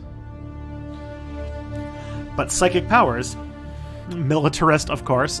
I don't know. Do dogs feel very militarist? Dogs are very egalitarian. Alright. There we go. We have a spiritualist, egalitarian, xenophile. These sound like very, very nice boys. Venetic xenophiles is most fitting. You're right. I like that. They just love others so much. They worship the almighty tennis ball. Alright. Now... we have to choose a kind of government. So we can have a democracy, which is where there's an election every 10 years, and it's a vote. Oligarchy, where there's an election every 20 years. Then you have dictators, so that means that there's a new ruler that is elected upon the death of the previous ruler. Or imperial, where there's always an heir. Or we can make them a megacorp, which is where they're a private corporation. And the private corporation gets to... or like a corporation that takes over space. The tennis ball punishes all bad boys equally. Agreed. So, I mean, puppy democracy, puppy empire, puppy dictators, or puppy oligarchy, or puppy core. Megacorps, you can try the new features. Actually, with these features, like, the fanatic xenophile will actually work really well for for a megacorp. So let's see, yeah, Puppy Corp. Pupco. Alright, so now we have to choose two things about them. So there's like trading posts, relentless competition or ruthless competition, private prospectors, which means that building better worlds is hazardous work, but this mega corporation relies on private prospectors to chart and establish footholds on promising land. Media conglomerate, gospel of the masses, makes them like a church, which might be fun since we're doing that thing about the tennis ball. That they started off as like they actually became like a church. Yeah, gospel of the masses. I think that's a good one. Franchising, criminal heritage, or brand loyalty. Well, loyalty. I mean, these are dogs, right? So, the mega corporation has fostered, so gospel of the masses and brand loyalty. I feel like those two are good. Fox News, that'd be great. Someone should make that sometime, an actual Fox. That'd be awesome. Okay. So we got that. Now we get to choose the type of voiceover we get. So I'll play through these because they're always fun. Priority alert. Did you know that my internal power core has an effective blast yield of over 5 megatons of TNT in the event of a catastrophic overload? So that one's Kurzgesagt. The weak govern, the strong rule. The weak govern, the strong rule. The weak maintaining state cohesion as we venture into space presents a unique challenge. We shall face the challenge head on, and we shall be stronger for it. Oh, geez. Okay. We will have equality, liberty, and justice for all. You seem overworked. Have you considered joining a union? Oh, damn, that's a nice one. Xenophobe. You xeno scum. These alien savages must be taught to kneel when in the presence of their betters. The Blorg are very friendly creatures. The Blorg are I may be an artificial intelligence, but I share your enthusiasm for seeking out fellow organic intelligences among the stars. That one sounds very friendly. It is a good day to die. Oh man, this militarist one is so funny because the militarist one, when they added this voice to it, when they added voices for all the different ethics, one of the things that happened is like they made this militarist one. Cry havoc and let slip the dogs of war. Because, you know, militarists are supposed to be like Klingons, that kind of thing. But all of the, all of the Nazis who play Paradox games for some reason really didn't like that they're like the militarists were seen as like these irrational glory hounds. And so like they pushed them to make this one down here, the soldier, which is hull integrity failing, decompression imminent. It's been an honor, Captain. Like this kind of like serve with honor type thing. Control. Obey all instructions transmitted here and report any insurgent activity to the nearest occupation officer. Have a nice day. Yeah, they really didn't like that. So then, Pacifist module failing. We build bridges. We don't raise them. Yeah. Faith manages. Faith thinking machines are an affront to nature. These profane constructs must never be allowed to... Oh, wait. No, it'll be fine. Boundless horizons. What is a single voice compared to a magnificent chorus? Oh man, that's a terrifying one. An island of warmth and harmony in a sea of discord. How cold and lonely it must be to face the darkness of self-destruct sequence initiated. Nothing is impossible. Oh, the diplomat. To those who... Hyperdrive primed. All systems ready. The laws of science govern all. No great advance is made without great sacrifice. To live is to consume. So this is a ruthless conglomerate. As the learned say, what's yours is mine, and what's mine is also mine. Don't let the baseless accusations of wrongdoing fool you. This is the one where you're playing as Viridian Dynamic. Our multidisciplinary customer satisfaction specialists are always just a click away. Don't hesitate. Oh yeah. Discover limitless possibilities with Megacorp today. And I think Megacorp, the future is our present. Now I think this one is the one that you guys wanted the most to hear. Automation, open access, shared wealth. With these we shall unite the stars in song. Automation, the springs of cooperation flow most abundant. Those who need will receive. Those who make will make wonders. The springs of cooperation flow most abundant. So that's the shared burden one, the worker. But it seems like I'm seeing support for the Xenophile one. Make wonders. Whoa! Space! Just think about it! Okay, that's definitely a dog. That's definitely how a dog would approach space. Alright, we need to call it, what should we call this? This Doggo Corporation. First of all, one second. My anti-dog is coming up. You going? There we go. So we need a name for Dog Corp.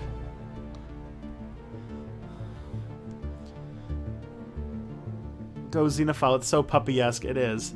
Alright, so we need a name for our empire of space pups. Omega Bark? Alright, that's a good one.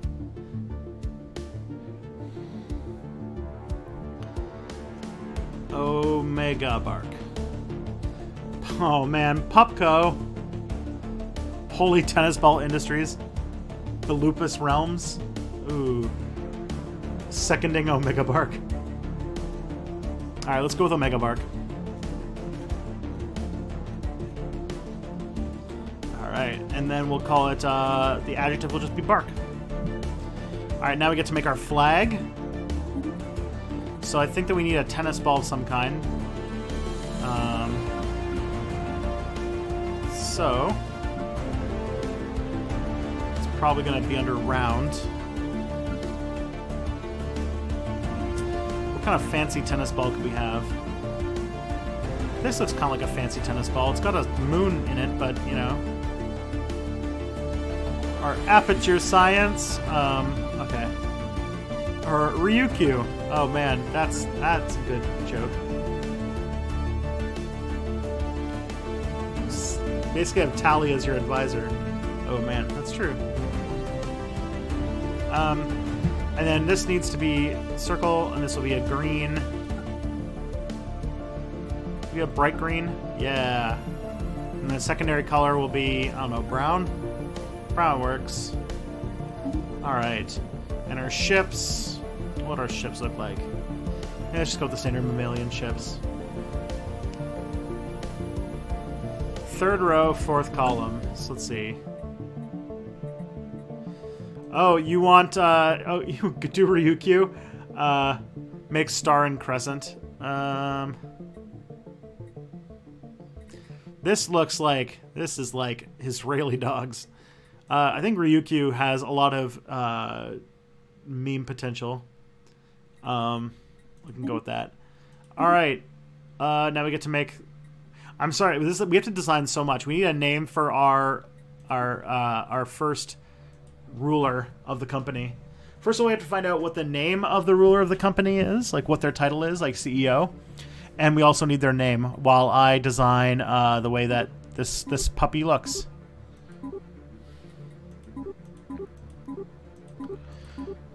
So many colors. Although I do like the kind of corgi look.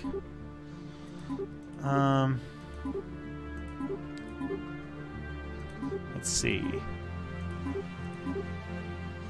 This one's got bones on the wall, so I think that is our dog. That is our dog. It's actually a nice... Actually, I'm kind of growing attached to that little poncho thing. That one's kind of got fur on it, so let's go with that. Okay, we got Steve dogs.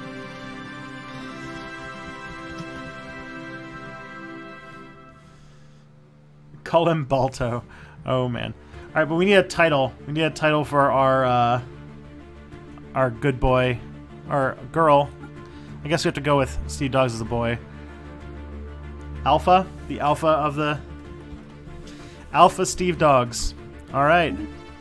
We've got our dog. We've got our... Okay, so let's just like wrap up. We're on the planet Pupper. The Savannah World Pupper. The company is called Omega Bark. And it's ruled by our alpha Steve Dogs. The species is called the Doggos. They're intelligent, charismatic, wasteful, and fleeting.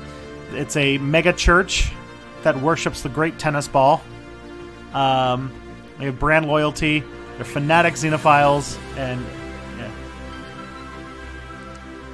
Oh yeah, we could make her a girl because of Stevie Nicks. Yeah, let's do that. Alpha. Alright. Alright, let's do this. Let's go to space. I said 1 hour and 50 minutes into the stream. I feel like I need to like start a Twitch stream where I just play games, because every time I like play games, I don't come back to it for like a month on this show. So you can't really follow along with the story, you know?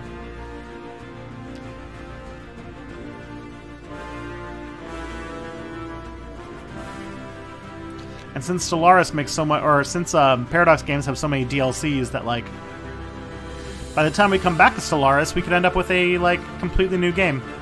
Alright, so let's get started. In the eons since the first primitive doggo communities took shape on the great savannas of Pupper, our civilization has spread and prospered. Oh man, Kelly must hate this right now. As we progressed through the technological ages, there were many religions among our people that contended with each other for followers. In the late industrial age, a few pious visionaries realized the power of commercial mass media, and together they built a business empire that succeeded in spreading the true faith to all comers of the globe. Now, after discovery of the hyperlane network, our finest minds of Omega Bark have finished development of the first hyperdrive lanes. The star themselves are finally within our grasp. It's not that Kelly doesn't like dogs. Oh my. Okay. It's that she doesn't like the internet names for animals like Doggo and Pupper. So first of all, we've been blessed. There are 2 tennis balls. There's tennis ball A and tennis ball B. We're in a binary system. And there's the Pupper. There's a little Pupper Empire. Okay. So, this game's changed a shit ton since the expansions come out. So, first things first, we're gonna need to build some mining stations. And so, let's see. Our construction ship here is going to... let's take a look. Oh, we need energy. Let's get some energy first. And then we'll use our first set of alloys to build a new science ship. Because now they've got alloys, which is now the way that you make spaceships and like sort of these two like the way that you build space stations and stuff. So that are made through like alloy things that are on planets. So we'll make another science ship, and then the DOG Pythias, run by good girl Octavia Hirius. She's going to survey. Let's get her surveying a couple of these adjacent planets. Oh, wait.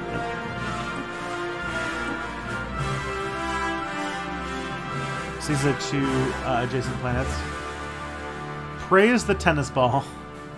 Well, now we found there's an entire galaxy full of tennis balls. We gotta chase them all down. The other thing, too, is that Megacorps can't be that big compared to others, so you've got to be a little more careful about what planets you settle on.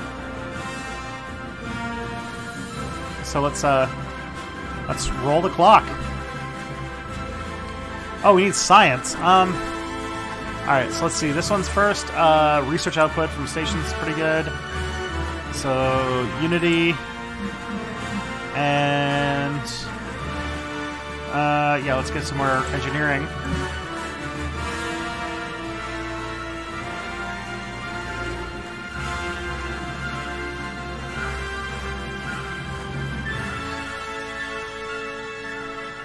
So, what I'm doing right now, once all tennis balls have been seized, we can awaken the one true tennis balls. It's true. The big tennis ball is this one here in the center. Oh my, that's a good place to start. This system has 2 habitable planets on it. That's pretty good. And now, habitable planets don't work the way they used to. Now, they actually can get to the point where... Construction complete. Ooh.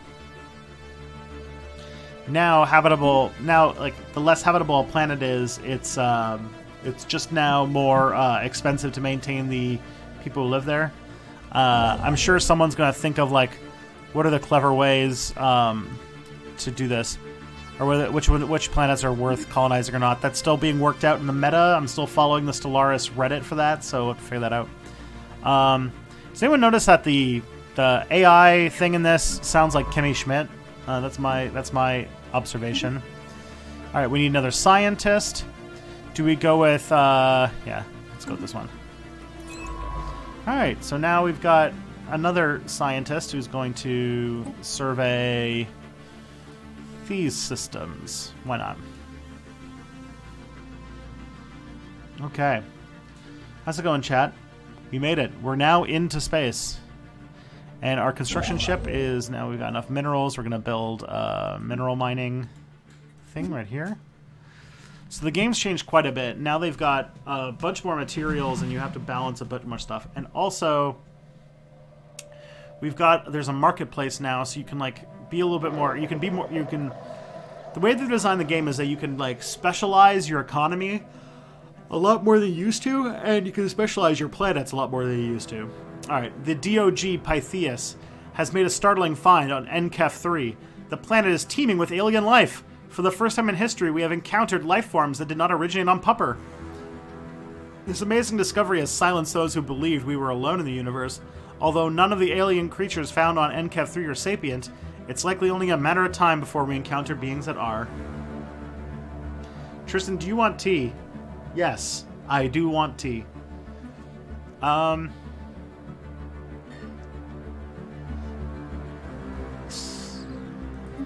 So let's, alright, we're discovering life on planets. We're so excited! The puppers are so happy. By the way, I know this makes me like a super old person to endorse, but Unbreakable Kimmy Schmidt's a good show. It's funny. It's the spiritual successor to 30 Rock. Construction complete. Especially with my robot Kimmy Schmidt, who's like running my computer right now. System survey complete. The music of this game is so good. These are really not socialist puppers because they're actually like, this is a corporation, like a mega church. Recommend you get the mod Planetary Diversity. It adds many more types of planets, including 3 special types, a methane ammonia and tomb worlds.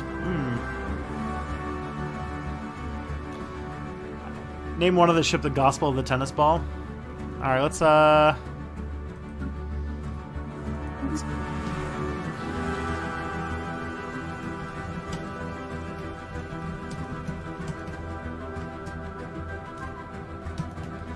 Alright, our construction ship is called the Gospel of the Tennis Ball.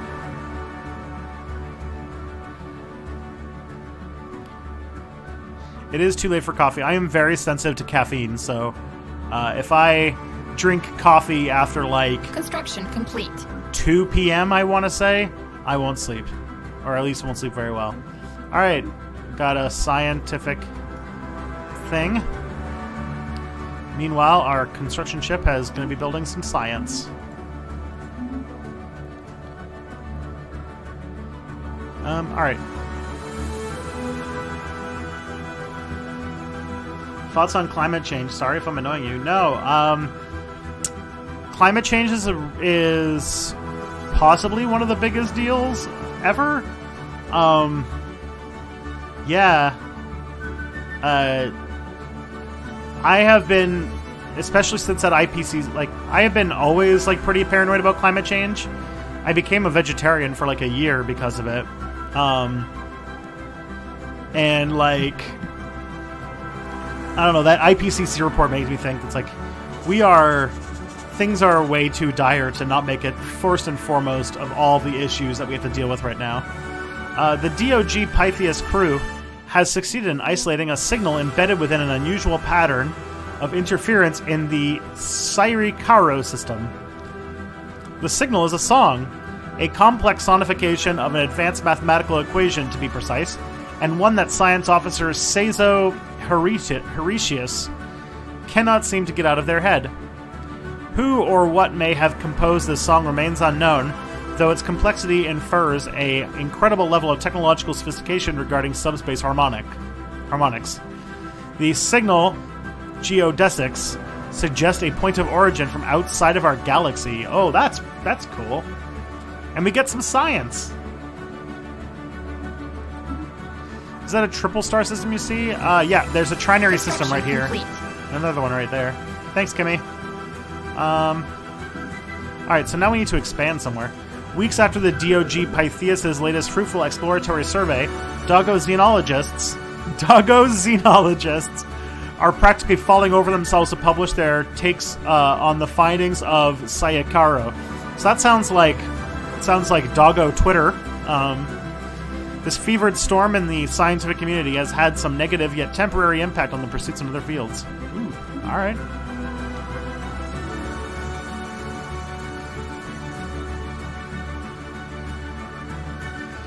So we're going to expand. We're going to expand to this system here because it's got 2 planets. Although this one also looks really good. This one's like shaping up to be a pretty good planet too. So we have pretty good start for such a organization. System survey complete. Alrighty. Thank you. So let's scan these systems while we're on our mission. Do you know why Nazis like to play Paradox games? I have seen some on the forum. I honestly think that there's a little bit of like the replaying of history. Because, you know, I don't know if you know this, but fascists are really bad at winning wars. They tend to lose them. And also, there's just, I think that a lot of... I know this has troubling things to be about history, but in a lot of the ways that history is taught, especially in these Paradox games that have a lot of focus on political and military history, history does drag out a lot of the radical right. Radical left, too, in some ways. But, actually not really. It really just brings up the radical right a lot of the time. And so, a lot of... There is the stuff that, like Jonathan said, you can quote-unquote fix history, but also I think that there's just an interest in that kind of military political history amongst, like, the more right-wing people. Because I know that, like, the Stellaris to history memes to alt-right funnel has to be a thing. So we need to choose our first tradition. Now these are like longer term things that sort of pick up. And I'm thinking that the first one we should probably get, since we're a megacorp, is either diplomacy, because we're going to be making friends with people and building branch offices in their respectful areas. Discovery, which helps our science out, which is a great first one to take. Or expansion, because they've got this one here that increases your administrative cap, and megacorps have a pretty low administrative cap, which is like the biggest thing. Or prosperity, which is like money. Yeah, let's do it with prosperity. Prosperity is money.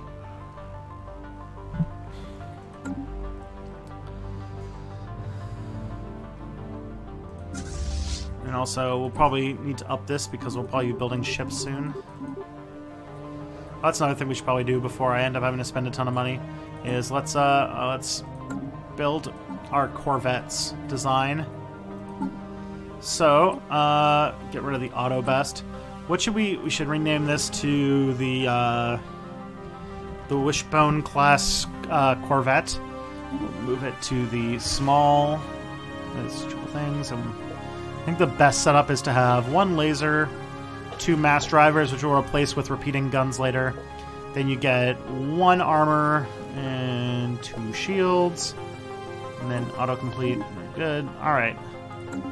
And now these are going to be upgraded into the Wishbone class Corvettes. Because yeah, the economy is more difficult to balance than it used to be. And there you fall into a pit of objective incorrectness. Ships upgraded. Oh boy.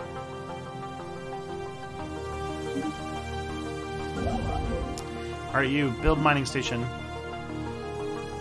You do science first. Okay, if we worked out the meta, has the meta been worked out on this? Because the traditions got really reworked, and I haven't seen anything definitive on the subreddit yet. Ooh, alright. Cesaro Hiritius has been a very good boy and leveled up to level 2 as a scientist. He's a very good boy. What do you think about Trump in the news with the Mueller investigation? I actually was going to do my quick step on that this week until American Johnson gave me a way better idea. And so I think it's a thing that...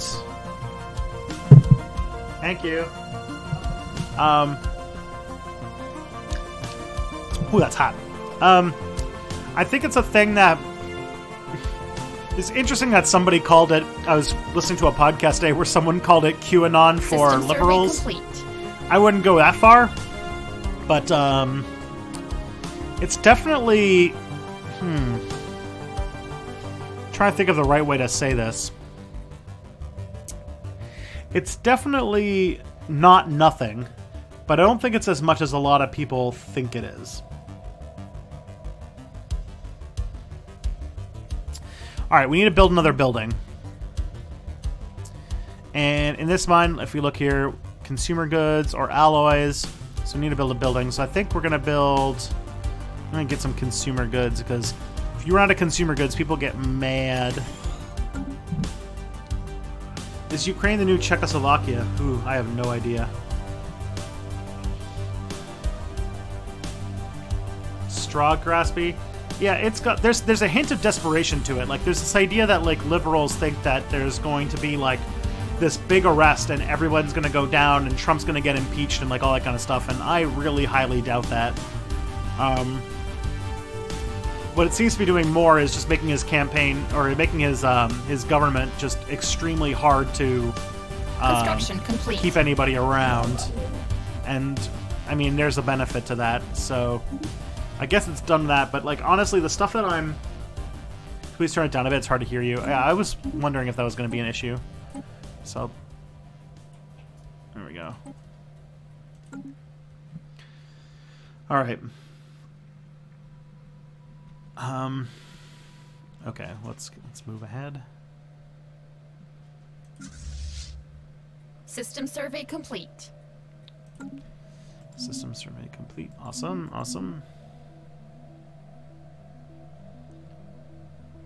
So I gotta wait for the tea to cool down a little bit before I can drink it. It's good stuff. It's like some sort of spicy tea. Kelly's getting really into spicy teas lately. But definitely, like, I think that like the things that are going on this week are some of the biggest reveals of the Mueller campaign so far. And honestly, I think that these are the kinds of things that are going to come up. But I honestly could see like I could honestly see something like a big turnaround for how do I explain this? I could see something happening like a big Mueller investigation that shows that Trump is not like very much in crime, very much a criminal, but like in order for him to get impeached or anything like that, you'd have to have a Senate that is also made up of people who would actually convict him, and I don't think Republicans would. Honestly, I don't think that committing a crime will even get Trump out of office. Honestly, I think it's just going to be him losing the election, and even then, I'm not 100% convinced he's not going to win that either. It really depends on the Democrats on that one, so I don't know what the Mueller investigation will actually accomplish except make the liberals who run, what's it called? The liberals on Saturday Night Live feel very, very justified. Isn't Chinese ginger ale very spicy? I'm not sure about Chinese ginger ale. Jamaican ginger ale can get it pretty spicy. Anomaly found.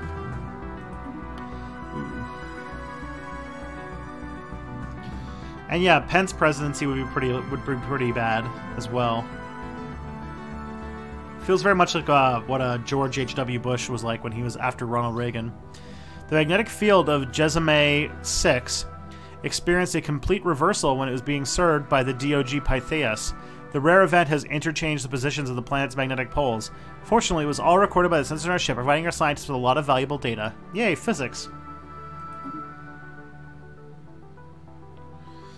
Yeah, something makes me think that in 2020 a Democrat's going to win, and then that Democrat is going to be, like, Cory Booker or something. And he's going to say, we need to put all of this badness behind us. I'm not going to prosecute Trump. We're just going to move forward. And by the way, we're not getting any healthcare reform. And that's going to be it. And then, like, I don't know, we'll get, like, President Laura Loomer in 2024 or 2028. And then Laura Loomer will, like, I don't know, be replaced by, like, President, like, what's it called? President Richard Spencer or something.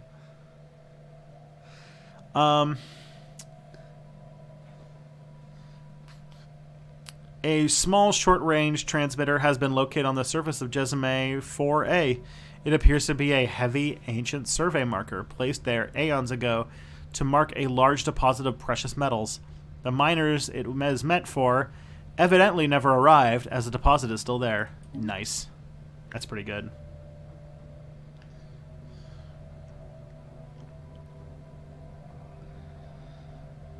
I do think that the anomaly found. The Crimea thing's is a bit complex. I'm not super well versed on Eastern European politics, so I can't really say a whole lot about what's the dealio there. Building upkeep or build cost reduction and build speed increase. Let's take upkeep. Upkeep is good.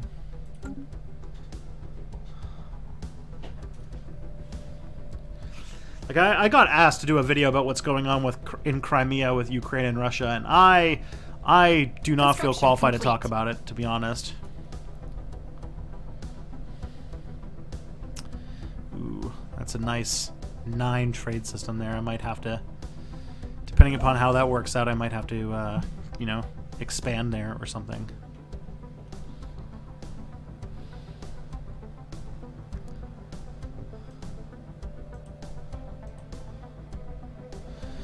Yeah, you know what? I could see, like, what's it called? Like, if the Democrats don't put up a better candidate than, like, Cory Booker in 2020, then, like, the reaction against whoever replaces Trump with, like, weak centrism is just gonna bring a fascist into power who's not like a senile old man like Donald Trump. And that's much scary.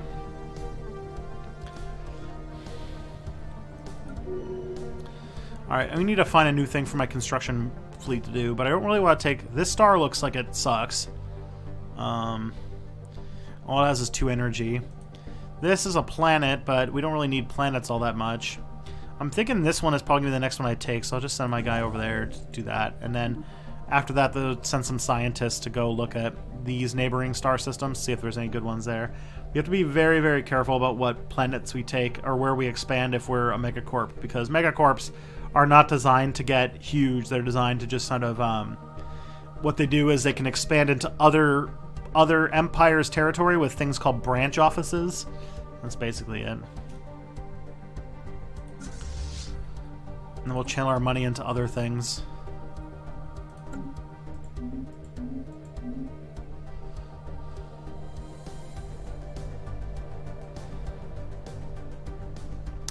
I also have a friend who, when I was doing grad school, was studying, who's from Crimea and studying it, and he knew way more about anything I did, and he freaking despised Putin for what he was doing to the Crimeans.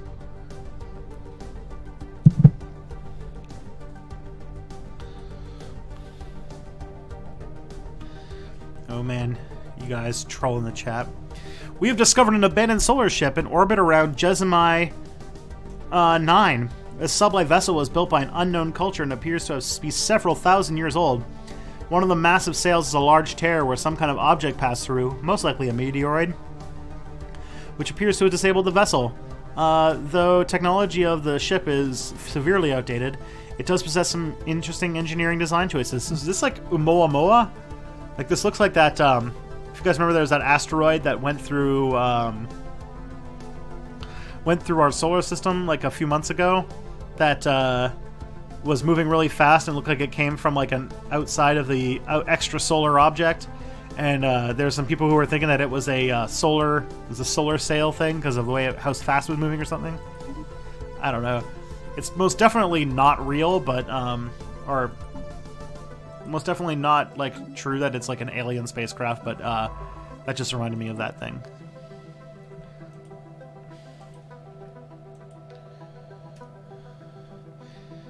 Construction complete. Yeah. Putin is a very much an embodiment of toxic masculinity. What was the giveaway? Was it, like, him riding on horseback with his shirt off? Not that I'm against shirtless horseback riding. System survey complete. Alright, so that one's done. Cool, cool, cool. So Jezime has been... Alright, so we need to expand there, which means we might as well check out this area around here.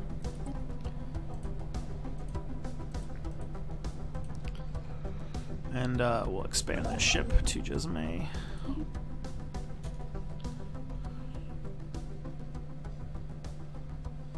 Will Omega Park destroy the libs? With facts and reason. That's what I'm going to name the ships. With facts and reason. Facts and logic. In all caps. The thing is about Putin when he goes shirtless is he's kind of got that weird body issue that what's his name? That Tommy Wiseau has, where his body just seems like lumpy in very confusing ways that would be terrifying if it wasn't fascinating. We need to buy some. Let's buy some of these so that we can build an expansion. All right, so let's see what do we have to colonize with here. So we've got. Let's see what sizes. Ooh, we got a size 25 Alpine world, so it's gonna be low thing, but it's got, as far as districts, it's okay on districts, but it's a huge planet, so this one will have like a massive amount of cities.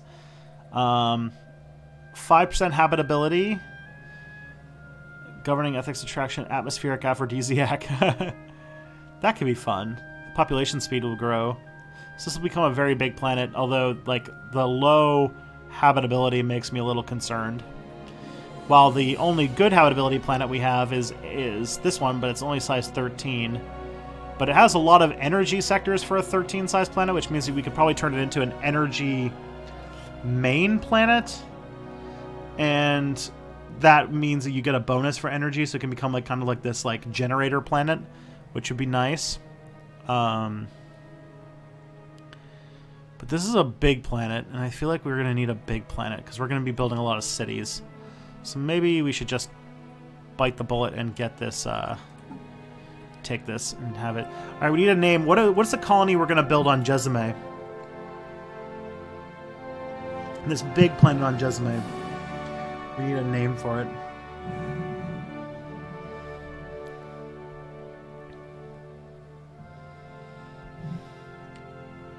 What do you guys think? Ooh, now the tea's starting to cool down. It's nice.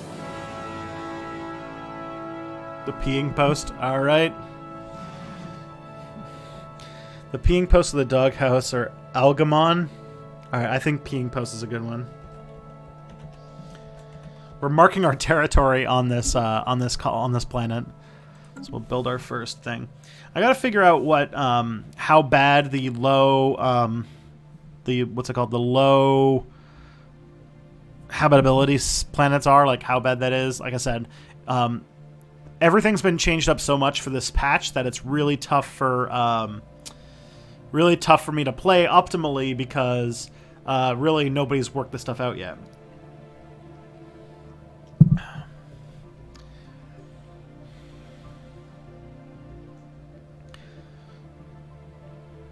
But it looks like it'd be a good planet. I really wish that there was like, this is like a thing that I would, if I were to add a mod to this game, I would add something that would make it so that there's some sort of bonus for having hot planets versus cold planets. Anomaly found. Like, I would love to see something that goes like cold planets are really good for industry because it doesn't cause overheating. And so like cold planets are really good for like alloys and science and stuff. And then hot planets are good for like generating energy and growing food and that kind of stuff. I think that'd be pretty cool.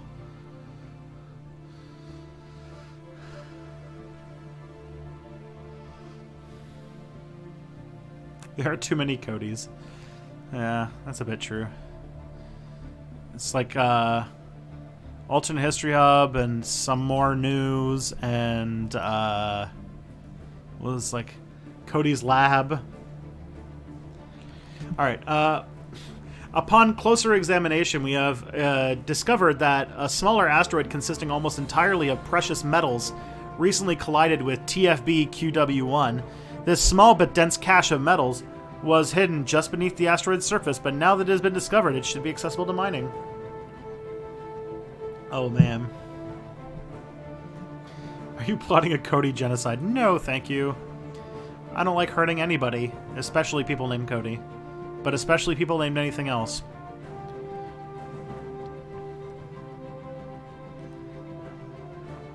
Research complete.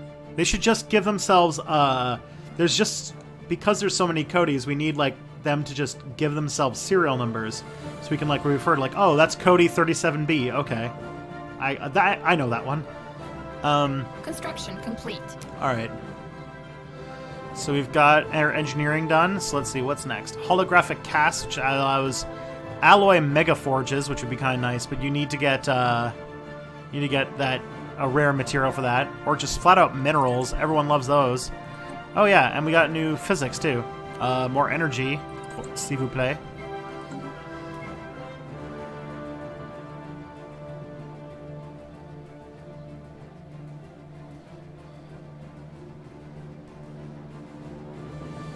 Okay, now we need... Okay, so Jesume's been settled. Ooh. This one, fact with a PH, which is a, that's got to be used for something. That's got to be a joke somewhere. That one's shaping up to be a pretty good system, too. But, I guess we're good for now. Don't end up like the Republic in Star Wars, by that I mean don't fall to corruption, then become fascist. I'll try my best. Anomaly found. I don't plan on falling to corruption and becoming fascist.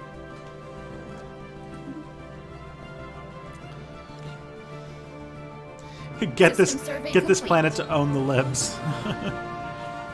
We now know without a doubt that a thriving biosphere is not something unique to Pupper. Both the scientific community and the public at large are eager to learn more about the various forms of alien life throughout the galaxy. Efforts to catalog life forms we encounter are already underway, but our xenologists, xenobiologists, have urged us to focus our planetary survey effort on habitable, life-bearing worlds.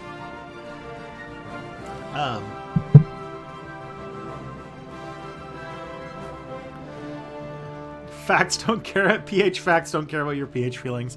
I like it. Situation log updated. We're gonna actually, we're gonna rename the star when we get it to Feels, and Feel, yeah.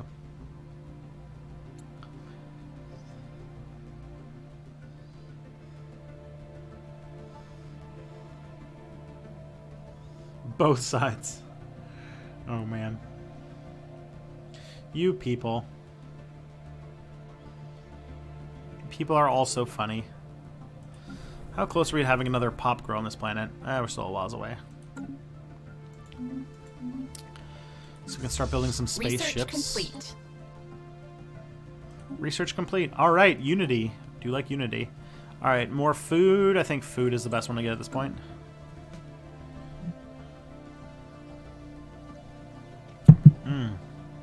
It's good tea.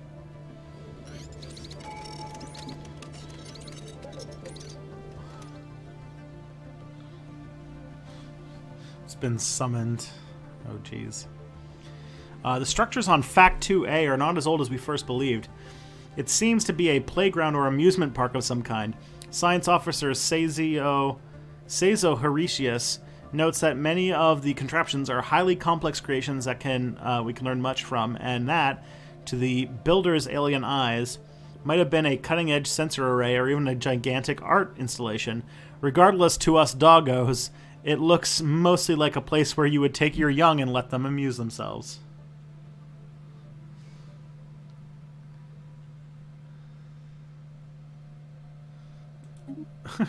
Well, that is, I think, our new favorite planet. I think we got... Founding a new home. Our colony has managed with surprising grace to maneuver between the massive peaks that are so prevalent on the jagged landscapes of Peeing Post. It touched down in a sheltered valley that will serve as an ideal landing site. The ship has been permanently converted into the administrative headquarters of the new settlement, and its reactive core in the process of being removed so that it may serve as the colony's temporary power source. Hundreds of small tents and prefab shelters have sprung up around the former starship's massive hull as colonists begin to disembark in large numbers. The first doggo city on an alien world. So this is kind of like The Sims. It's... but, oh, man. There will be no exterminatus in this one. This is very, what's it called? We're fanatic xenophiles. Alright, let's see. We get a new tradition. Interstellar franchising. We should get an additional clerk on city districts, which will be nice. Specialist output increased by 5%. That could also be pretty good. Yeah, let's go with that.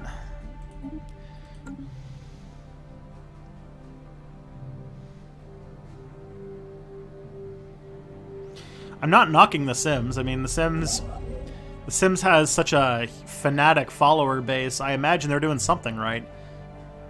It's just I haven't played it in a very long time. Like since I think the last Sims I played was like the first one. All right, let's go take facts and turn them into feels.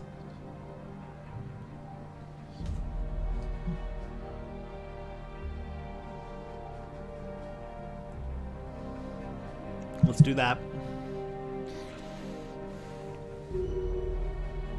Anomaly found. We're gonna be such good xenophiles that when like a big war breaks out and we get like tons of pops that are refugees, we're gonna give them nice homes and they're gonna feel very, very welcome in our religious community because we're good people like that. We're good doggos. We're good boys.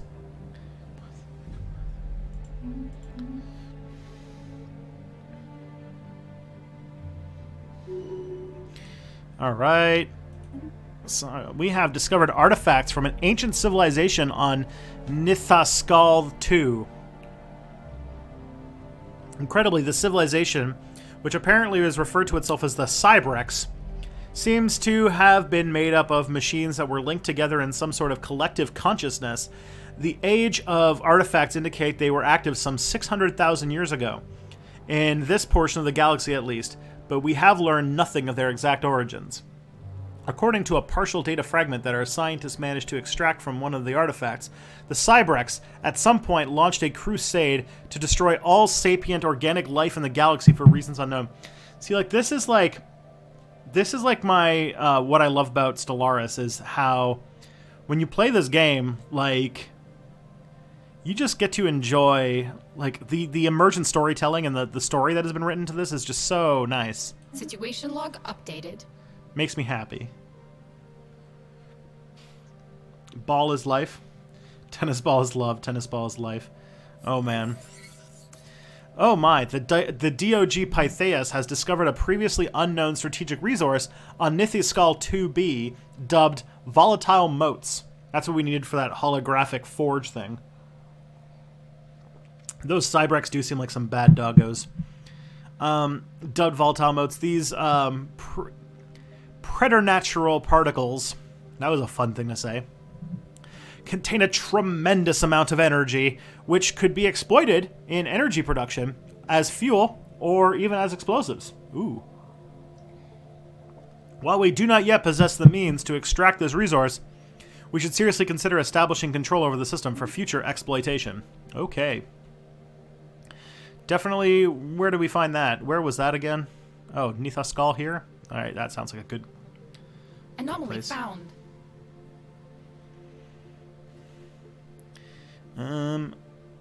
No. We'll pick that one up later.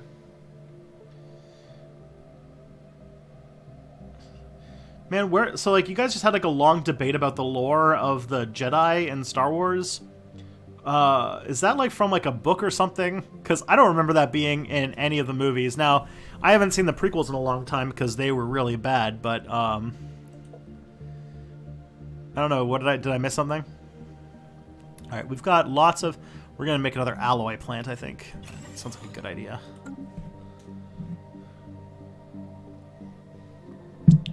Construction complete. Thanks, Kimmy. All right, let's build some mining stations there.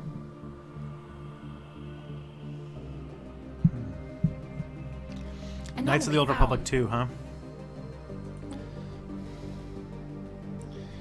I mean, like, all right, there's a couple things I can say about Star Wars. I like it okay. Star Wars is fine, I guess. The movies are fun to watch once. I'm not like a gigantic fan. I like Star Trek more. But it's okay. When a new movie comes out, I usually have a good time, except for the prequels because they were bad. But like the original trilogy, always good for a good time. And like, you know, the new trilogy, I mean, of the 2 or the 3 that are out, both of them are pretty decent. Anomaly found. I mean, the new one I've had some quibbles with, but for the most part, it's a pretty decent movie. The funny story, though, is that hopefully she's not watching right now, but like my mother-in-law has gathered that I liked Star Wars, and so I always get Star Wars themed Christmas presents, and I don't know what to do with them. The prequels weren't bad. Oh, they were totally bad. Oh, they were just awful. They were just not good movies.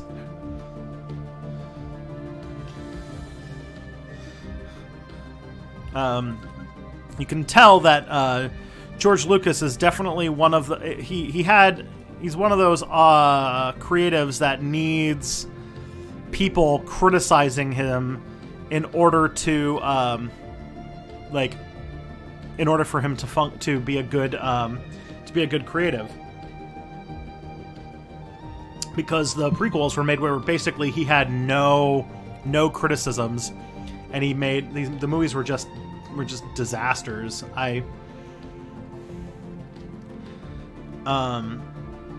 Yeah.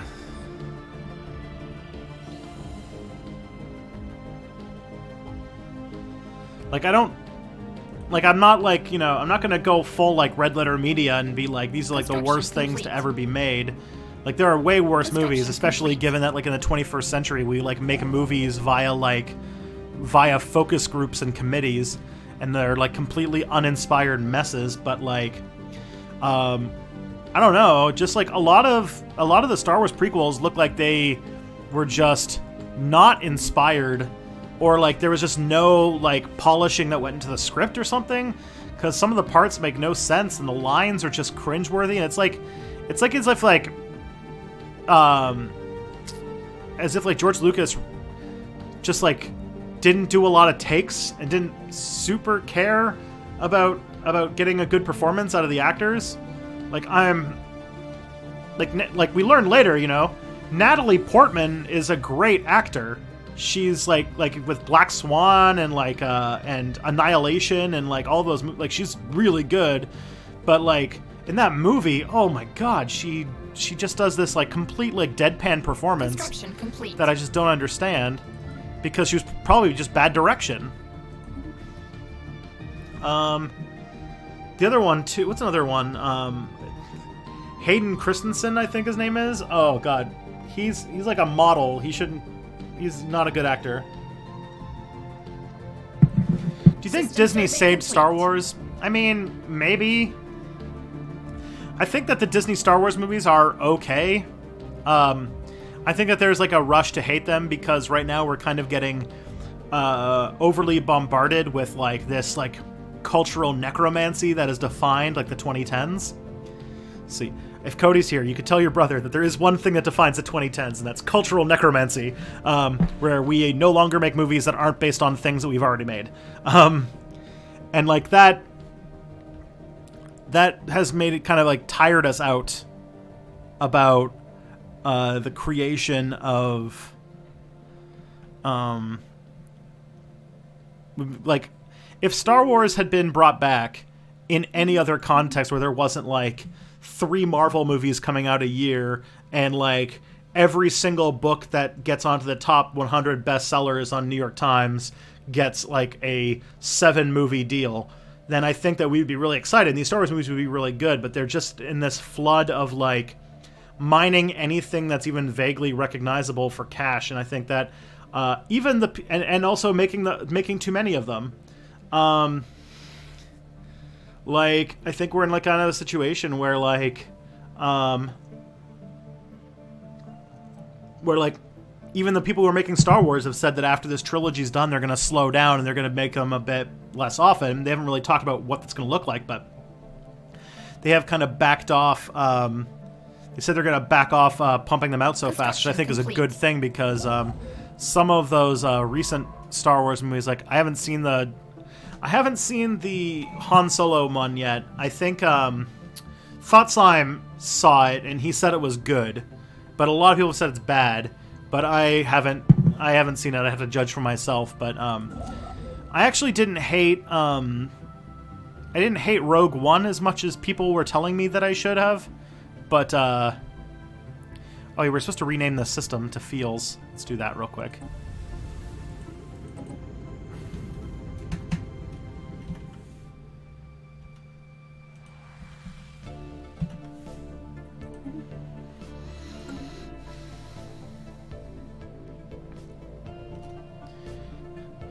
Yeah, I disagree. Was a Green Element.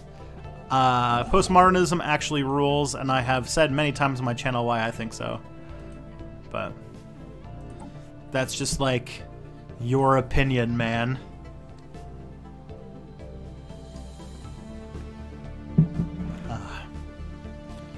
Okay.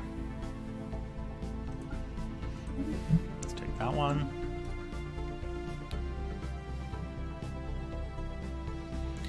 But yeah, the cultural necromancy that's been going on, I am getting pretty tired of. I actually play this game with my wife now anytime we go to the movies, which is... Oh, it's just a joke? Okay, cool. I play this joke when I go to the movies where it's like, or this movie. You play this movie, play this game when you go to the movies, which is where you count how many movies in the trailers are not adaptations, remakes, or sequels. And pretty consistently for the last like half decade or more, the score for any given set of trailers has been 0 to 1. Research complete. I don't consider historical adaptation to be part of that. I think that adapting history is a bit different than like adapting a book.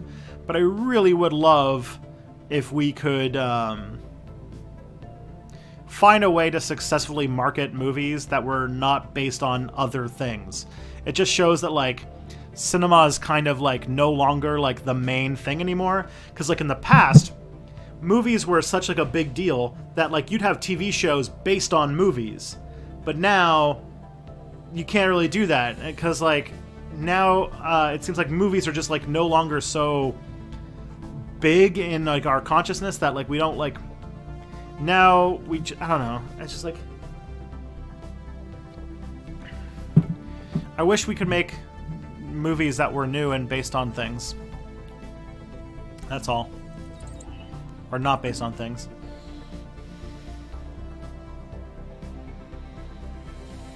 Yeah, okay, a history... maybe something based on a history story could be like a half thing.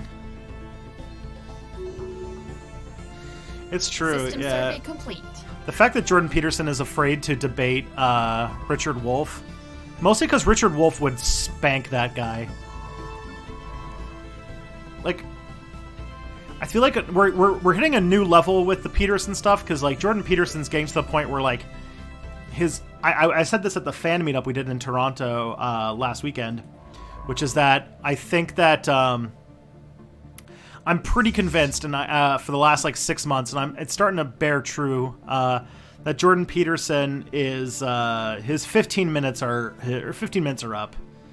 Like he's now the only thing he can do and say to stay relevant is announce that he's like sticking to this weird diet that's like this weird diet that basically is dedicated to like never pooping ever again because he just eats red meat. Like he just has no. And then he said this weird thing where like this symbol of snakes mating is DNA in like ancient times, and I was like, oh, is he gonna go like full ancient aliens at some point? Like this is intense.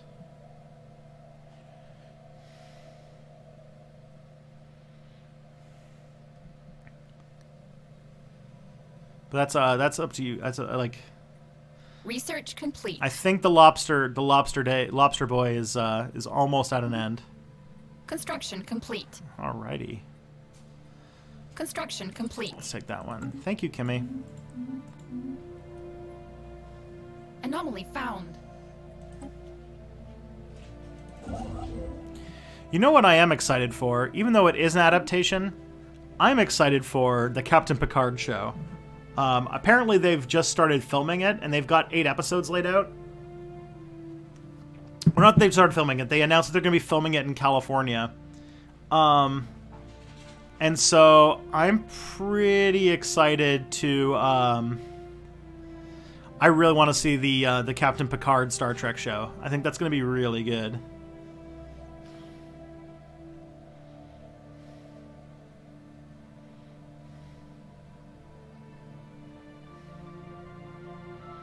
Oh man.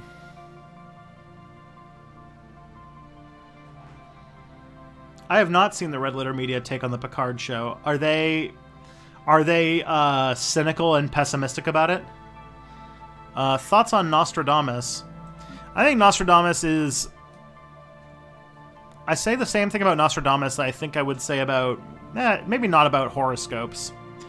But Nostradamus, I mean, he's... For anybody who doesn't know, he was a... French, like, prophet, and he wrote all these like these prophetic poems that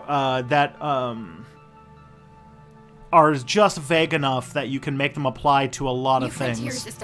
And there's this one guy who dresses like Dracula, who has like made his entire career out of popularizing Nostradamus and making up these like really elaborate like convoluted interpretations to say that Nostradamus actually predicted all of this and this and this, and it's ridiculous. It's really ridiculous, but I still think it's amusing that but I think that, like, you know, for some people that kind of stuff's fun.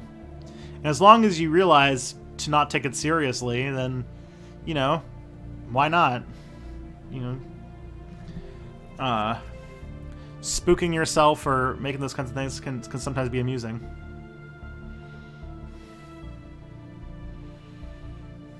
All right. So we've expanded. We're already we're getting about halfway towards our administrative cap.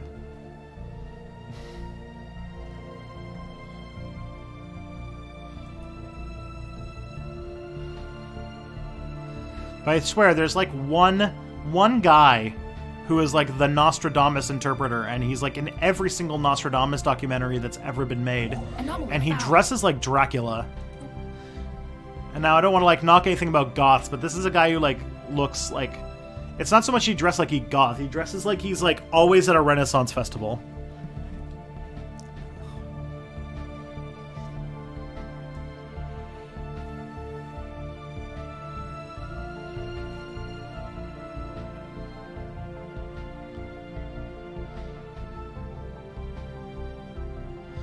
I actually think, oh wait, never mind.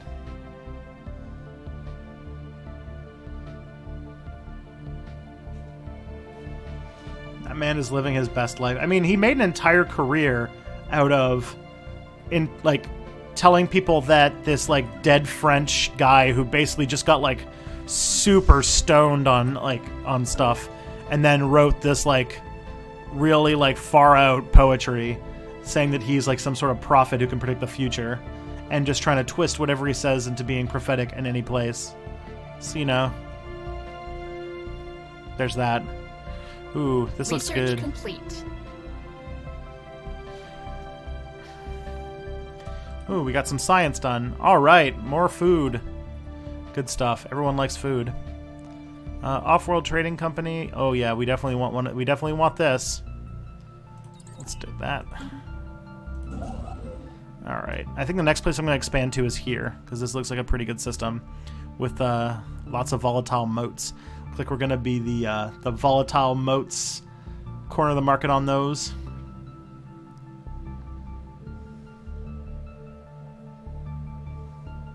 System survey complete. If anybody can find this guy, the name of this, like, strange Nostradamus guy who shows up in everything, I would be very curious. I think he's written some books on Nostradamus, and, like this guy's really, like, he's like a true... Either he's, like, an amazing con man, or he is a true believer, which in the age of the internet really is, like... The line is, like, paper thin.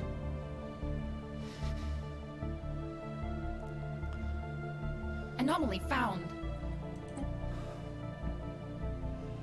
Hey, girl. Construction complete. One up? System survey complete. Let's go to Dog Empire? Come on, there we go. That's a good girl. We all know that you're what they come here to see. Alright. We got a science ship that doesn't have anything to do. Oh, let's, you. Go get that one. And then expand here.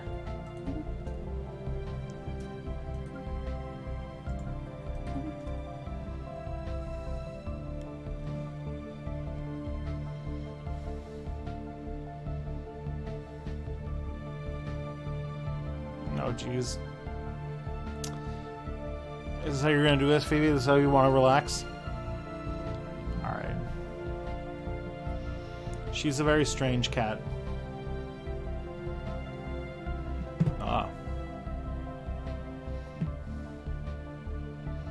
It's a guy called John Hogue.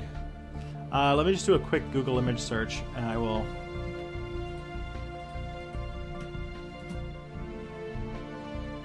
Oh, yep, that's him. That's the guy. Good job. Who is that who got it? Graham Rich? Yeah, that's the guy.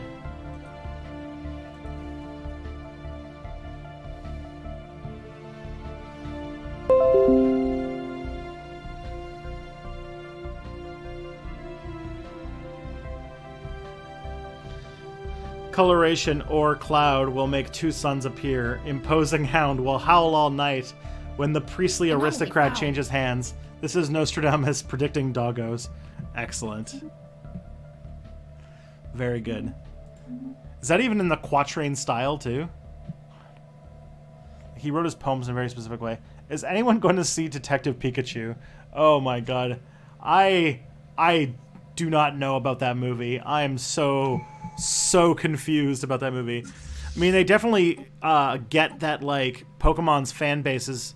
Like, Pokemon has this issue where they don't realize that their fans are not little kids, but their fans are, like, 20-something millennials. And so... Oh, that's a real quatrain. Oh, boy. Construction complete. So... Yeah. So, like, yeah, Pokemon fans are definitely, like, people in their 20s. I think there's, like, a meme that went around a while back where it's, like, complete. Call of Duty and Pokemon have, like, they very much think that their fan base is basically the other person's fan base. Like, Pokemon still markets, like, it markets to kids, when, like, all of Pokemon's fan base is, like, in their 20s. And then, like, Call of Duty markets, like, its fan base is, like, guys in their 20s, when its fans are, like, all kids.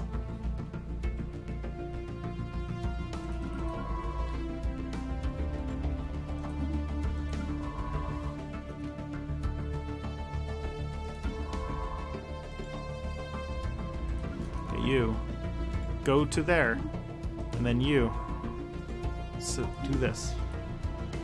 What are your viewers' demographics? Is like 90% of your viewers men? Yeah, it's about 80-something% male. Although I learned that maybe this is just the gender binary at work, because actually there's a lot of stuff like there's a lot of people who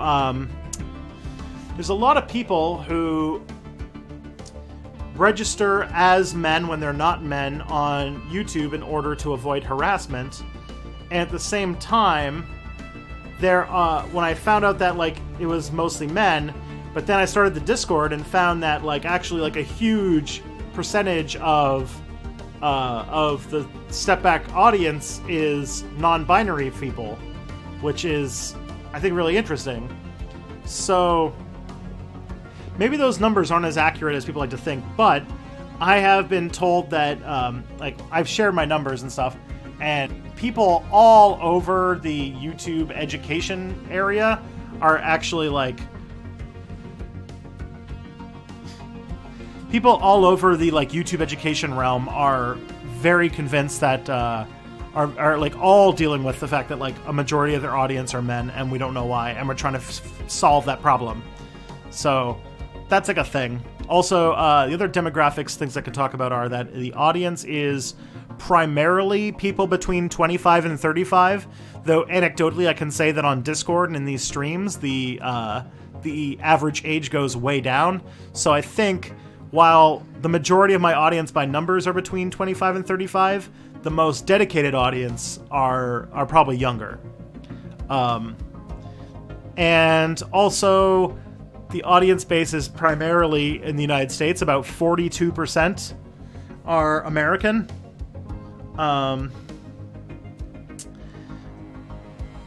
Yeah, it's about 42% are American, and then like the next lowest after that is like Canadians, and they're like at 10%. So that's why I do a lot of US stuff, because I know that like Americans are overwhelmingly the like majority. No 12-year-olds. There have been a couple 12-year-olds, but not a ton of 12-year-olds. I think we've had like 2 or 3 show up over the course of the channel. But I think that a lot of the stream audience here is like mostly like people in their late teens, mid to late teens, early 20s. And then there's a few of you who seem like right in the demographic of like 25 to 35-year-olds, which I am exactly in the middle of, so that makes sense. People kind of, I think people, since YouTube is so personality-driven, a lot of people stick around with people who sort of they identify with, and I mean, I'm a 30-year-old white man, so which means I'm probably going to end up with a lot of 30-year-old white men in my audience. Just a thought.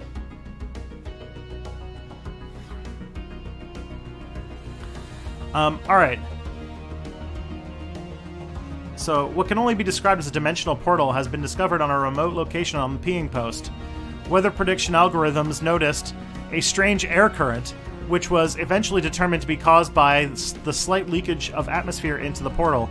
The rate of loss is far too small to make any difference on the peeing post, but the very existence of this portal raises some disturbing questions as where it leads to and what could come through the portal to the other side. So we can either probe the dimensional portal on the peeing post or add portal area research. All right, let's do that. Situation log updated. Of course, I'm not speaking generalizing about everybody. This is just like a very like basic, like, you know, it's tendencies.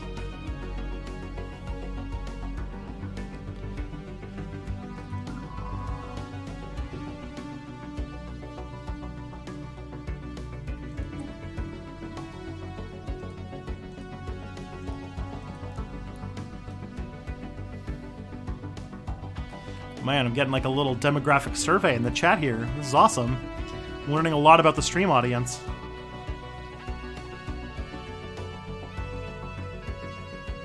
Alright. Well, it's getting close to 10 o'clock, so I'm just going to, move away from, I'm going to go back to the camera and talk to you guys for a few minutes, and then we'll close out the night, because Tristan has to go to work in the morning.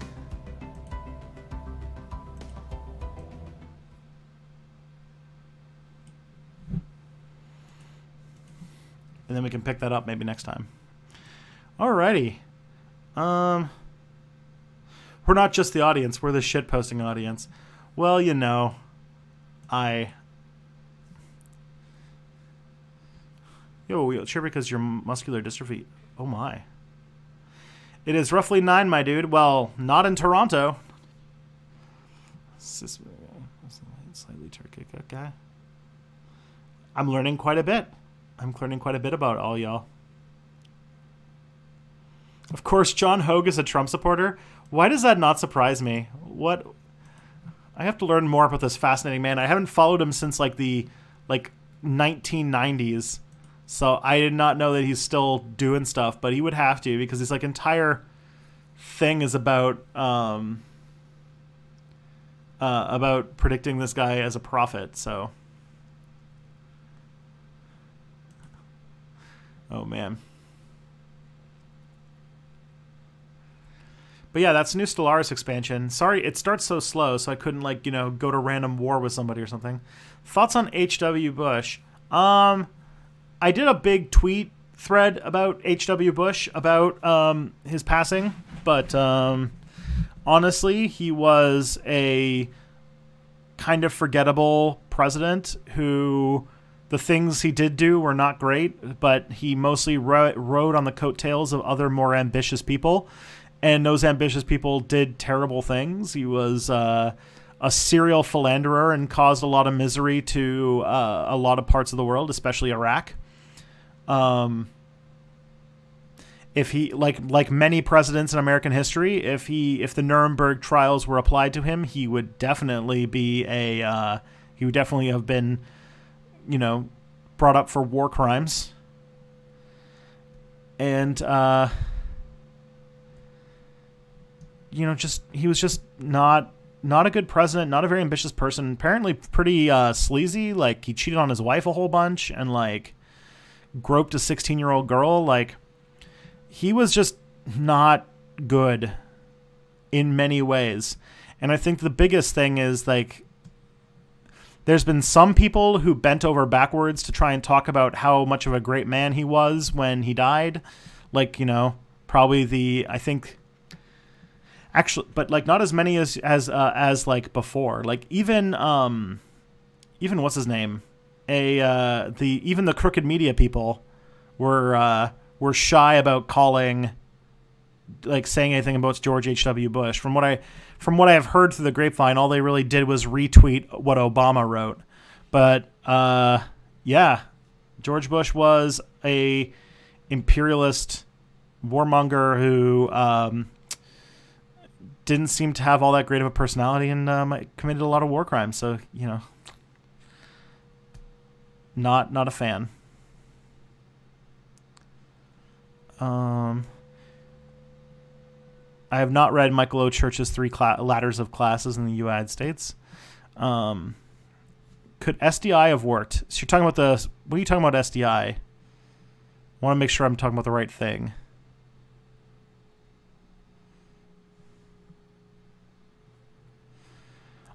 He was so rich and so out of touch that he didn't know how much milk costs.